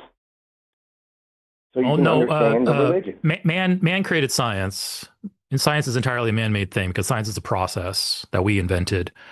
But what I'm trying to get at is that, like, you, Alex, by some miracle, you could in this call right now, completely defeat science, and we just have to, like, Jovan and I would have to say, "Wow, Alex is right. Let's throw science into the dumpster." That doesn't add an ounce to your God. That doesn't add an ounce to your God claim. None. I don't say throw science in a dump. I say I know. I was painting an extreme. I was painting an extreme example to show you how the route you're taking in this conversation doesn't at all help you with your God claim. Like, like I said, we could throw science in the dumpster right now. For the sake of this call, Jovan and I can say we don't believe in science at all, and we would still have the question of why do you think your God is real and why does it exist? It doesn't at all help your case until you give us evidence of your God. The evidence of my God is everything around. Like even the evidence. I don't see that's I don't see how that leads to a God. I think what you're engaging in, what you're engaging in here, Alex. What you're engaging here in is called. Hold on. Oh, whoa, that's a huge left turn, Alex. What you're engaging in here is called the argument from incredulity. You're basically looking at everything and going, "Hey, you know what? I can't fathom how this came about naturally, so it must have had a designer." That's the summation of what you're trying to bring to us here. And we know through our experiences, and we know through court cases, and we know through investigation, that your intuition is not a reliable way to determine truth, especially for these large questions of like, where did the universe come from? Our intuition is not good in these situations. We have much better tools at our disposal, namely science and investigation and logic and philosophy to do that. Intuition really has no place at the table in this conversation. Okay. So where do you believe? Okay, let's just take this lesson real quick. Where do you believe like your moral compass comes from? Like when something that's just because it like do you what do you believe happens? Mostly from like an evolutionary intuition. Yeah. What Jovan just said, I think our moral intuitions come from our evolutionary development as a species, as a social species. So, so when we die, let me ask you, when we die, what do you think happens? That's another left turn. Like, this is just a general question I'm asking. All right. Just like what do you guys believe when we pass? What's your belief? As clumsy as this terminology is that I'm about to use, it's pretty general. I think generally what I feel like I'm going to return to the state I was in before I was born. And I think I think it's going to be nothing. I think there will be nothing. I think there's no being, right? Nothing happens to me when I die. I'm just cease to exist completely. Yeah. I'm going to go back to where I was. And like I said, I don't care what's harsh or not harsh. I'm not here to feel good. I'm here to seek truth. And like I said, my statement was clumsy because before I was born, I didn't exist. I didn't come from anywhere. So when I die, when I say I go back to that state, that's the thing though. Okay. If I did exist before I was born and I can't remember, I have no justification to believe that I was born. It is just simply speculation. Right.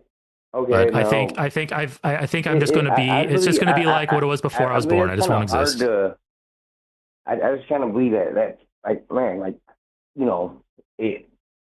don't want to believe that. I don't want to believe when it's over, it's just over. Because like I feel like if everyone, like some people would take that to that extreme. Like, okay, well, hey, that's it. Well, Alex, when it's all over, I'm gonna lay down a. Alex, hold on. I'm gonna lay down a harsh truth on you. The same way with intuitions, what you want, how you feel about it, has no bearing on what's actually true. And Alex, if you want to choose your beliefs off of what makes you feel good, go right ahead. That's your prerogative. But that's not the truth seeking, my friend. I also I don't really want to do the thing where it's like, well, are we just believing in this because what comes after is scary? Yeah, potentially what comes after is absolutely scary, but that's not enough for me to believe something that like foundationally I don't see any evidence for. Yeah. Honestly, from my point of view, dying is scary. The process of dying, that's scary. Being dead, I don't think it's so scary. Like being dead is no problem. Process, dying, that sucks. Definitely agree with you that. Yeah. Dying sucks. Being dead doesn't. Yeah. Yeah. Don't want to get old. But anyway, Alex, I think like I said, if we're seeking our answers based on intuition and on feelings and what we prefer and we don't prefer, I don't think we're operating on like two completely different wavelengths here, and I don't think we're going to come in alignment on anything. Yeah. So. Yeah. No, I'm just glad. I just wanted to have this conversation. That's all. Like, All right. But let me ask you. Talking to you guys, like. Let me ask you this, Alex. Do you think? I'm trying to think if I asked you this already before, because if there's you're like conversation number 6 today, so it's all starting to like blur together. What would you prefer? Like, what would you prefer to do with your life? Would you prefer to go about choosing things based on feeling, or do you want to go about choosing things because you can actually see that they're true or not? Well, what's your preference? I do a little bit of both. I'd say a little bit of both. Like, I believe in science. There's why both? But also I believe that. Do you think one's more reliable than the other? Like, is one more reliable than the other? Like, I think they fall in the same area. I wouldn't say one's more reliable than the other. Because, so if they're both like saying like. Go ahead. You can finish. I'm sorry. No. Well, I didn't mean to interrupt you. I didn't mean to interrupt you, but so okay. I asked you. I should probably phrase a little bit better. We have two methods to go about determining what's true and false on the table here. One is feeling and intuition, and the other one is evidence-based support for a conclusion. I'll now that I'm changing a little bit, I have to re-ask you so I don't put words in your mouth. But okay, so you have two options. So you have a question in front of you, and you want to find the answer to that question. And you have two methods in front of you. One is feelings and intuition, and the other one is investigation and evidence-based argumentation. Which do you prefer for the question? I prefer evidence and logic because that's So why on the way I usually go towards. Okay, good. And I think that's a great position to be at. Why do you sometimes discard that for the feelings and the intuition? I do that with religion. I say based on because I like I said, it just goes so far back, and like regardless of what religion it is, it's always, whether it's Hindu, Muslim, Christian, it's always been even to the Greeks. It doesn't matter. There's always been a God for every era. Yeah, but the question was, going back to the question, the question was, why do you sometimes put down argument and investigation and go for feelings? Why do you do that? I also want to touch on what he just said. Like, this idea that there's always been a God for every era. Do you ever wonder why we haven't had any real like new gods in a while?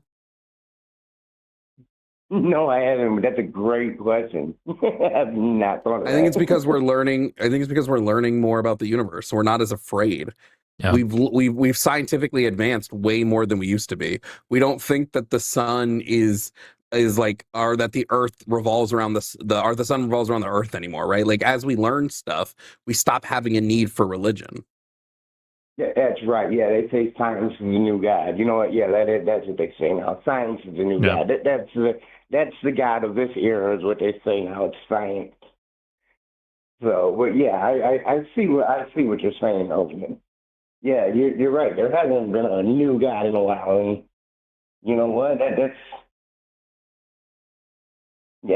a pretty good. Yeah. But man, Alex, what I encourage talking to you guys though. Yeah, and what I encourage you to do, Alex, as you think about this later on, ask yourself, why are you discarding your most reliable tool for one that's inferior on certain questions, especially like the big questions? Why are you doing that? That's a question you need to ask. I was looking at that. Yeah, think about that. Why do you do that? And whether that's a good thing to do or not. Like I said earlier, and I'll wrap this up and we'll let you go. But like I said earlier, that I used to be in a construction. I did flooring and other things. Let's say I have a task I do all the time, like I need to like drill holes, and I have two drills. I have one that drills a hole very effectively and very reliably every single time. And then I have a other drill that when I turn it on, it heats up, it burns my hand, it smokes, it fucks up the hole. Why would I ever use that drill when I have the reliable drill that does the job every time? And you have the same dilemma too, or the same question when you're trying to tackle these big questions of life. When it comes to like the mundane things in life, 99% of the time, you're using your reliable tool of investigation and argumentation and evidence. But when it comes to like critical, huge questions, for some reason, you're just discarding that reliable tool and going for the inferior tool of intuition and feelings. And just ask yourself, why am I doing that? Like, if you want to say, well, I just want to feel good, then okay, that's your answer. But then you can't say to yourself, well, I seek truth, because you want to feel good. So I don't know, maybe think about that this evening and ponder that. Not to be like, yeah, I will get. I was gonna say, I just try not to be like, I'm trying not to lecture you, but yeah. Maybe I just want to see. Maybe I do want to just see everybody when I pass away. I don't know. You know, yeah. It might. It's just gonna make me feel a little bit better on my dying day, maybe. I mean, yeah, sure, So. but that is what religion uses to get their hooks into you and to sell you lies. I mean, same thing with like in our day and age, we have scammers and phone scammers, and they're getting more and more sophisticated and tricking people and giving up their money and their personal information and stuff. Like this, these are tricks as old as religion. Religion monopolizes. Religion monopolizes. Yeah, religion monopolizes. They're making basketball player money.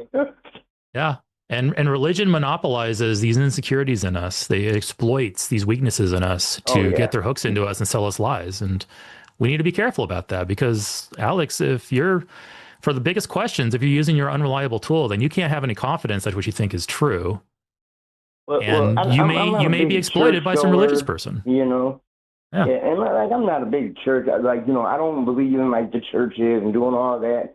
Like, I'm more or less, I believe in a God that makes, you know, I believe in my God, whether it's the Christian God, Hindu, any of them. You know, but I'm not the go to church every Sunday guy or none of that, you know. But I kind of put I take some of their beliefs and, you know, instill a good belief into my children and things like that, you know. But I'm not saying, hey, let's get up and you got to be ready to church and give 20% of your check to the, no, fuck that. Yeah, and I can respect that, because we're going to wrap up, Alex, but I will let you go. But thank you so much for the call, and we do appreciate it. Oh yeah. Yeah. You guys take care, man. I'll definitely get your next show too. Subscribing and everything. Take care. My next show, yeah, thanks a lot. My next show is actually in about 3 hours, right? Because I'm doing tonight's Sunday show. My next show is in 15 minutes or so. Yeah, so. You gotta, yeah. And you got a kid to take care of before that happens. But yeah, I'm gonna probably slide out in like 8 minutes from here so I can do some parenting duties, and then I'll come back. I enjoyed that call. I enjoyed that call with Alex. Alex seems like he's a genuine guy and everything. I think he's good. Yeah, but for people like Alex, it's just sort of like, you know, I was raised religious. I believe in religion, and it's hard for me to break out of that shell. Yeah. And that's. But anyway, that was a fine conversation. But all right, well, we got just a few minutes left before we have to take our break. We have one caller left in the queue. Jovan, you're driving. It's your call if you want to take the call or not. I mean, might as well. This is a pretty easy, you know. Oh yeah. I don't think it's going to be too much for us. So Lucy, an agnostic from, what is MO? Is that Missouri, Montana? No, Montana's NT. Louisiana. Missouri. Lucy from Louisiana. Missouri. Is it Missouri? Hi. I don't know the states. Hi, Lucy. Welcome. You're on the line with Jovan and Eric. How are you doing today? A little nervous, but doing all right. You guys doing okay? Yeah. No, we're doing real well. Yeah, doing fine. And yeah, no need to be nervous. Just don't defend atrocities or anything like that, like a Christian would. And I think we'll have a good conversation. No, not at all.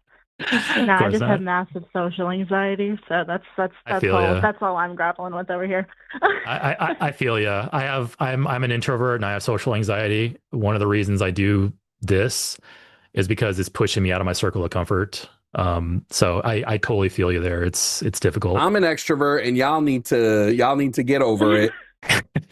You ever see that? You ever seen that comic? I know it's great when somebody describes a comic strip to you, but there's a clam and there's an otter, and the otter says, "I'm an extrovert," and the clam says, "Well, I'm an introvert," and then the otter just looks at the clam and then just raises a rock about to like break it open. That's what it feels like sometimes with extroverts. But yeah, both my siblings are both extroverts. I'm like, y'all are too much sometimes. I love you so much, but go away. My little brother is a social butterfly. He has like, you can name a city and he'll name me like 3 friends in that city that he can go visit. And I'm lucky if I can name all my friends on 2 hands because I'm so much of an introvert. I feel that. Anyway, so Lucy, it says here that you're an agnostic, and you got the question about how it's kind of worded weird here in the panel. So I'll let you like clarify. But it says how to accept lack of objective meaning if everything is blank. Natural. Oh, okay. Oh, I can expand the field out. Okay. How to accept a lack of objective meaning if everything is natural. So you want to elaborate on that? Yeah. So I'm deconstructing currently from my previous religion. And, you know, like with most, the explanation that I was given for atrocities is that trials are proof of God's care, which is, that in and of itself is a whole mess of, but so I don't believe in that religion anymore. But the point that I keep getting stuck on is if there isn't some higher power that is orchestrating things, then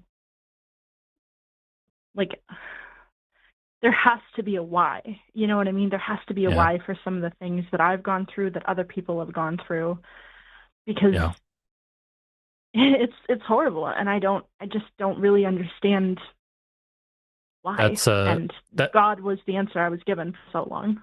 Yeah. And God is a very comforting answer. It's like, oh, don't worry. Don't worry about it. Yeah. Something powerful has your back. And it is a very comforting notion.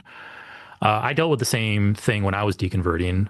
Kind of my hang up when I was deconverting was, because I'm a huge nature guy. Like I love sunsets. I love mountains, forests, lakes. Like nature is my jam. And my entire life, whenever I saw something beautiful in nature, I would utter a little prayer and say, hey, thank you, God, for this gift. And when I deconverted, all of a sudden, that God was gone. And it felt like there was emptiness behind everything now. I looked at things and I was like, wow, this feels like something is now lacking. There's like a void there that it was difficult for me to kind of overcome. And I have my ways that I got around that because I started learning science and I started becoming more familiar with the like amazing processes that went into this. And it actually turned my experience with nature into something far more richer than anything religion offered me. Because religion's just God, you know, to put it kind of cynically, God magicked it into existence and gave it to you. Whereas in science, it is this elaborate process that went into creating these things. You got a bill, Jovan? Well, I was gonna say, as like, because I've never deconstructed, right? Like I was always atheist. There was no point in my time where I was religious, like whatsoever. I've never held a belief in God. Yeah. And if even if like I had said I did, it was mostly because other people did. So I was like, well, I guess I have to say this. This is just what people say. But like, as soon as I could formulate the ideas for myself, I was like, oh yeah, no, this is clearly not real. Yeah. I don't know. I find there's beauty in the fact that everything's going to end eventually. So what I do is like super important because it doesn't go on forever. If I existed forever, what I do at any given point, not important in the slightest bit. To quote, because I can always just do something else later. To quote the legendary prophet and philosopher Vision from the Avengers movie, a flower is not beautiful because it lasts. Time is not precious because you have an infinite amount of it. It's precious because you have a very little amount of it, and that's what increases its value. But anyway, I'm sorry, Jovan, do you need to get going to take care of things for the next stream? I'm gonna slide out. Thank you for having me on the Sunday show, everybody. Come catch me and Jimmy Snow. We'll be live in like 10 minutes or so. Yeah. So come catch me over there. Yeah. I'm gonna do a fun thing in case Arden doesn't take my camera off. So I'm gonna do something fun here. Yeah, thank you, Jovan. Hey, everyone in the chat. thumbs up the stream if you had a good time here with me and Jovan. Lucy, we're also on the line. I'm just kind of transitioning out again. I know. I got you. You're fine. Yeah, okay. Yeah. Sorry, I don't want to think we're closing up shop quite yet. But You're yeah, good. thumbs up in the chat, folks, and everyone say thank you to Jovan for not only doing this stream, but having only 10 minutes with his kid before he starts the next stream. So yeah, thank you, John. But yeah, Lucy, yeah, kind of getting back to that, I feel you with what you're saying there, because when you kind of realize that like religion doesn't really give you real answers, and in fact, probably those answers are most likely lies, there is an emptiness there, because that assurance, that support system you had is all of a sudden missing. It's kind of like, I mean, as cliche as calling religion a crutch, it's like taking a crutch away from somebody who doesn't feel like they can walk on their own quite yet. So it's yeah, it's a tough situation to be in. Yeah, I was raised Christian Science, so I am pretty well aware that everything that I was told is so far ridiculous, and it's been really, really hard stepping into the adult world and like not knowing how to do, like, making doctor's appointments have been so hard, and like remembering to take any medication at any point in time, whether it's like pain meds or anything to help me throughout my days. I just don't even think about it, because it's just not something that I was allowed to do. Yeah, you're not wired to operate in that way. I'm the same way. I was an ex-Jehovah's Witness. I'm the same way with birthdays and holidays. Like, if you ask me what my oldest brother's birthday is, I can't tell you, because we didn't celebrate birthdays growing up. And I am just not wired to think about birthdays day to day. Like, whose birthday is it? Should I buy a gift? Like, it just doesn't happen in my brain, because I was trained not to do that. So yeah, I'm, like I said, I'm feeling you there. How long have you been deconstructing? Like, when did you kind of like step out of Christian Science and go, you know what, I don't think this is true? Like, how much time has passed since then? So tiny backstory. When I was 19, I found out that half of my kidney had died, and that there had been symptoms of it for the last 4 years. And I think my faith in Christian Science kind of died when I found that out, because I probably had about like 6 or 7 bouts of kidney infections that were left untreated because I was told that it was all in my head. And so like I had to have half my kidney taken out, and I think waking up from that surgery was kind of like waking up outside of Christian Science. Yeah. Yeah. So it says here you're 25. So I guess it's been like a 6-year process then, since you kind of like started feeling that stirring in your mind, like, okay, wait, something's not right here, and you started exiting. So okay, so 6 years. I guess when did it was like a gradual start, and then all of a sudden like it kicked up like recently, where you're having like much bigger questions about, you know, like you mentioned here, objective meaning and such. Or are these just things that have always been on your mind?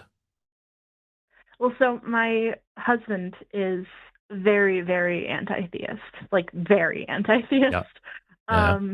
He's also an anarchist, so he's a good time. Wow. But edgy. Yeah, he's my favorite person in the world, but that's beside the point. I was kind of happy to not really think about it at all. You know what I mean? Like, I was just kind of like, okay, so this has changed, but it doesn't really change who I am as a person. Like, I'm still going to try to do my best to like be loving, be caring, be empathetic to people, because I know what it is to hurt, and I don't want to hurt others. So it wasn't really on my, there were so many other things happening that I was like, it's just on the back burner. But my husband, I know that feeling too. Yeah, I know that feeling.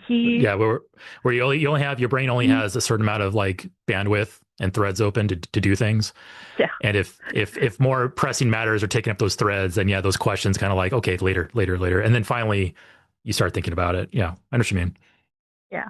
Yeah. You know how, I don't know if you haven't, if it's the same for others, but for my iPhone, if there's an inactive tab, like if I'm not on it for, I think it's like 21 days, it'll like turn it into an inactive tab. And so it's like on a different, it's like that.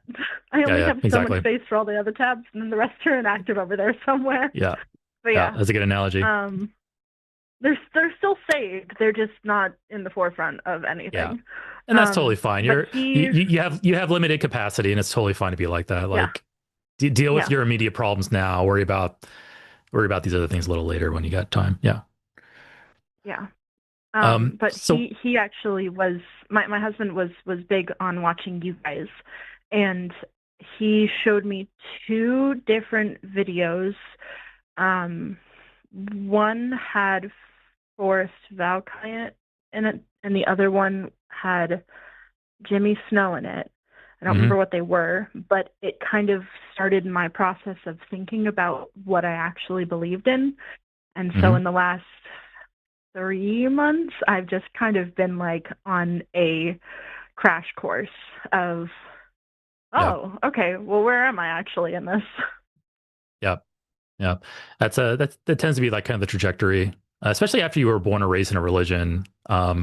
Just taking that breather again now, and just taking that breather of like, okay, just let's not worry about it for a while. Let's just enjoy this new normal and get used to it. And then at some point, you'll start to want to like explore these questions. It's a very, very common kind of process that people go through when it comes to deconversion or deconstruction rather.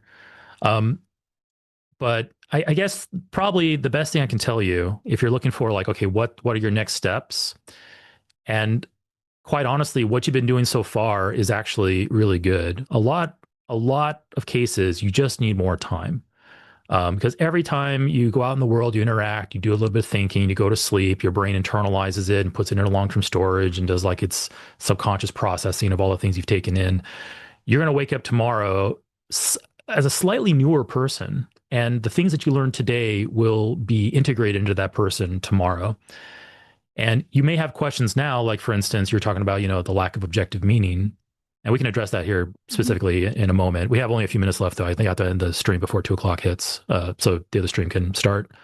But giving yourself patience and time and just absorbing and processing, because tomorrow you might wake up and you might have like this like epiphany moment, or you might all of a sudden like have some clarity in some of these questions that you're dealing with. And it's good to analyze it now, but it's not, don't like agonize over it, and don't get too hung up on these things now. Explore them, sleep on it, explore it some more, sleep on it. And eventually you're going to wake up one day and go, oh, I'm experiencing some clarity on this matter. Same thing like going back with me and nature, like I felt that void in nature. I didn't see a God there anymore. And that really hurt my appreciation of nature for a while. But then I started learning about, okay, the scientific process. I learned more about evolution and the way that the universe formed and the way that the solar system formed. And once I started seeing all those things, and my brain started integrating those into my worldview or into my explanation of why things are here, it became easier and easier going forward. And it's just a natural, gradual process that you can't really like rush. Which is, it sounds to me that you're doing fine so far. Like you're on the right path. You should keep on doing what you're doing and give it more time and patience. But anyway, to address your, go ahead. You want to respond to that? Go ahead. I do. Yeah. I actually want to make sure that I bring up a point that was made before Jovan left, because I really would like to get clarification on that, because I have thought about, like, I've had people tell me that life is precious because it's so short, but my thought back is always, okay, but if it's so short, then why does it matter? Like, why, like, nothing would change if I wasn't here tomorrow. You know what I mean? And I think that I wouldn't say that. Thought that. Go ahead. Sorry. No, you're fine. You're fine. That's that sticking point of life is so short that there's not really anything that I do that's going to make any kind of impact anywhere. So what's the point of being here? And before I had that, like, God has a plan for you, to be that like, well, okay, so there's a plan for me. And now I'm like, oh, okay, well, there probably isn't a plan for me. What am I doing here? I feel like I'm kind of stumbling through everything. Yeah. That's something that is commonly grappled with in people in your position. And I think I also had the same like kind of existential crisis of like, okay, well, yeah, ultimately billions and millions of years from now, when the heat death of the universe likely occurs, or the big crunch is occurring, and it's just going to erase everything that's happened. Like, yeah, in the ultimate sense, nihilism is probably true. It's probably nothing really matters. But the thing is, though, you and I are in the moment now. It matters now. It's the same way, like when you go to your favorite restaurant and you're having your favorite meal, that restaurant's going to close one day. You're never going to have that meal again. But that shouldn't affect your ability to enjoy the meal in the moment, because we are always perpetually in the moment. Like, we are not in the future when the nihilism problem becomes like kind of a reality. We're here and we're now. And the fact that life is so finite, our moments are so limited, it just increases the value of that. And it's something that can be hard to accept because religion primes us to not be satisfied with that answer. But I think you and I can both agree that at least some religions, those are lies. Those are lies to comfort people who are having these dilemmas. And it's much better to grapple with the dilemma for what it is and accept the realistic answer to the question than it is to give us like this comforting lie. But yeah, the present is what's important. We're here and now. We're always perpetually in the now, and now is valuable. So after these two streams, I'm gonna go to my favorite restaurant tonight. So it's like you gotta take comfort in that, because that's what we have, and we don't have anything else other than that. At least we don't have good reason to think we have anything else other than that, because we don't have the evidence for it. But anyway, we're at 2:00. I really hope that was at least helpful. That was really helpful. Thank you so much. Truly, thank you. No problem, Lucy. And this was a nice cherry on top of this stream tonight, because this was a very pleasant conversation. And like I said, you're not alone. The fact that you're reaching out and talking to me about it, and there's people in the audience that are probably like, I've seen several comments in the live stream chat, like, yeah, that's describing me. I felt that. Like, this is a very, very common thing. So you're not alone. Your conversation that you engaged in with me and Jovan is not only hopefully helpful to you, helpful to me, helpful to Jovan, but also everyone in the audience. This kind of communities, that's why these shows are important, because we need this support, because religion was a false support, and now we need something genuine, and this here is genuine. So, but Lucy, you have a good day. All right. You too. All right. Thank you so much. Catch you later. Yep. Catch you later. Bye-bye. Okay, well, I am here and I am alone and I am driving the ship, and there's Arden. She's bringing out that hook. She's going to grab me and pull me off the stage. So I don't hear any music. Maybe only the stream can hear the music, but whatever. Folks, thank you so much for hanging out with me tonight. Go on over and check out the other stream. What is it? Cus I Wanna, calling it now. Calling it now. It's calling it now. Yeah. So go check out Calling It Now, and then come back here later on tonight at 5 p.m. Pacific Standard Time, which I think it's like 7 p.m. Central Time, that fake time zone. Come back and catch me and allegedly Ian, and we'll have a whole nother stream and hopefully some more calls. So